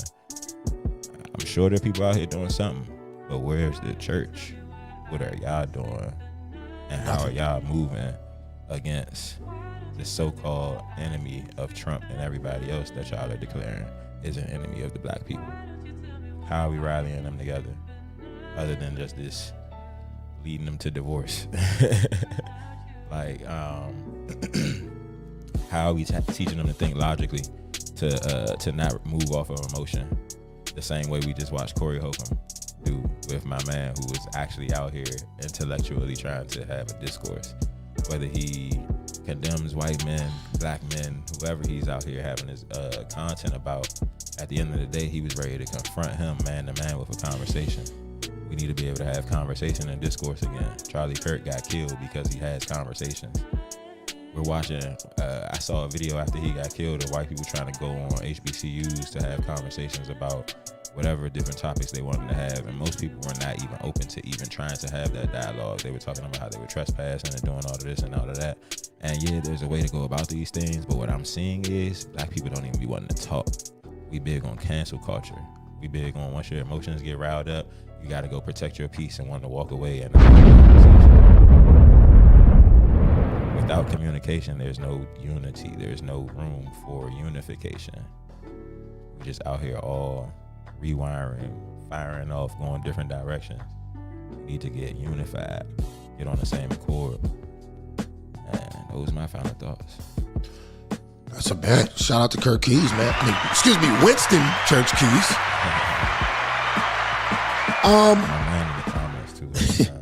So I'm gonna start with Druski too. All right. So when it comes to this whole Druski situation, right? I fully support it 100%. Okay. With the exception of pastors like Pastor Geno Jennings, Bishop Patrick Wooden, and other stand-up men. I might be forgetting. I can't name everybody right now, but with the exception of those men, the black church is a complete and utter joke that literally has nothing to do with the word of God or the life and teachings of Jesus Christ. All right, let's be totally honest. At worst, it's a shit show. Okay, at worst, it's a shit show and a fucking circus at best. And that's why I prefer the Catholic Church. All right, that's why I prefer the Catholic Church, and it's not for the sole purpose that what most people say. Oh, well, he prefers to be around white people. No, it's because most of these modern day black churches are metaphorically and damn near literally like a penny fountain that's tailored specifically to pander to black women and effeminate black men. Let me say that one more time. The black church is metaphorically and damn near literally like a penny fountain tailored to pander to black women and effeminate black men. Think about it. Anything goes in the modern day black church. Anything goes. The top three things that the Bible and Christ teach us not to do, which is homosexuality, being a serial single baby mother, and greed are all at the top and at the forefront of these organizations, especially greed. I mean, they literally call it prosperity gospel from prosperity pastors. But where in the Bible does it say you're guaranteed to be rich if you pray and pay these people your money? Meanwhile, there ain't no real Christian services coming out of any of these places. That's why I go to the Catholic Church. Go to any Catholic church or Catholic adjacent church in your area. Go there right now. 9 times out of 10, you're going to find a soup kitchen in there. 9 times out of 10, you're going to find some type of services for the poor. Go to any Catholic church in your area, especially a white Catholic church. Yeah, I said it. And what are you going to see mostly? You're going to see full-fledged nuclear families everywhere. I'm going to tell you right now, I got 4 kids, bro. I got 4 kids. They all go to Catholic school. With me and my 4 kids and my wife, we're considered a small family to most of these people. They be having like 6, 7, 8, 9, sometimes even like 10 kids. So yeah, your modern day black church is a joke and everybody can see it except the suckers they got coming in there every week wasting money that they don't even have. They come in there every week wasting money that they don't even have just to make another motherfucker rich who couldn't give a shit less about them in the first place. As long as you pay offering, they'll tell you exactly what you want to hear. To your point, Kirk, they tell you what you want to hear. And that ain't godly. God is about fixing what's wrong with what's right. God is about fixing what's wrong with what's right. And that takes accountability. You don't egg the foolishness on like these black preachers do. Okay? Niggotry begats niggas. Period. Anyways. Speaking of fixing what's wrong with what's right. Let's sum up this Corey Holcomb and Anton Daniels situations, all right? 2 things come to mind when I watch this shit. First, this was a clear case of an imbalance in intellect. This debate should have never happened for the simple reason that Corey Holcomb just doesn't have the mental bandwidth to challenge Anton on any serious political or social issues at all. And that's not to say that Anton Daniels is the almighty knower of all things socio-politically. I'm not saying that. I'm just saying that he's obviously far more qualified to speak on these issues, excuse me, over Corey Holcomb. The fact that Corey Holcomb couldn't even understand the basic metaphorical comparisons that Anton was trying to use in this conversation speaks volumes. Now, the second observation we can make by watching this exchange between the two is exactly the point I made on the last show, like I said earlier, about black men being socially, intellectually, and culturally inept when it comes to the greater society. You see, you definitely see this with Corey Holcomb, right? You see it with Jim Jones. You see it with Dame Dash. All these 50 and over Gen Xers who should be wise old grandpas. They're out here behaving like 17-year-old boys. And you wonder why black men gotta go above and beyond and do twice the work to get ahead. Well, unfortunately, you gotta prove you not one of them niggas. You gotta prove that you're not one of them niggas. And I don't blame anybody who worked hard to build their business for being hesitant to hire black men. Because not only is this niggotry displayed by Corey Holcomb, right? Not only is this niggotry being displayed by Corey Holcomb, Jim Jones, Dame Dash, all of them, right? It's not only a stereotype, But niggas unapologetically accept it as the norm. They defend this type of dumbass behavior. Notice how Corey Holcomb kept bringing up the streets. All right, at one point I think he asked him about jail. Like, nigga, are you serious? You 50 years old. You're 50 years old. Anyways, that's a W for Anton all day. That's a W. If you think Corey Holcomb won that exchange, you need to talk to the man in the mirror and you need to ask him about changing his ways.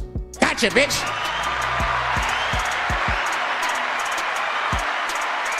But on that note, I'd like to remind you guys, especially if you're watching on the playback, right? Especially if you're watching on the playback, that whether you agree, disagree, or you're indifferent, do me a favor, leave a comment in the comment section below.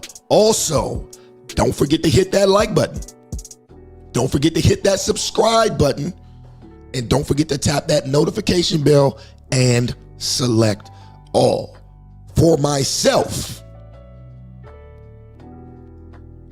Winston Church Keys, and the rest of the crew here at Trippin' Ain't Easy TV, peace out. Catch you on the next one.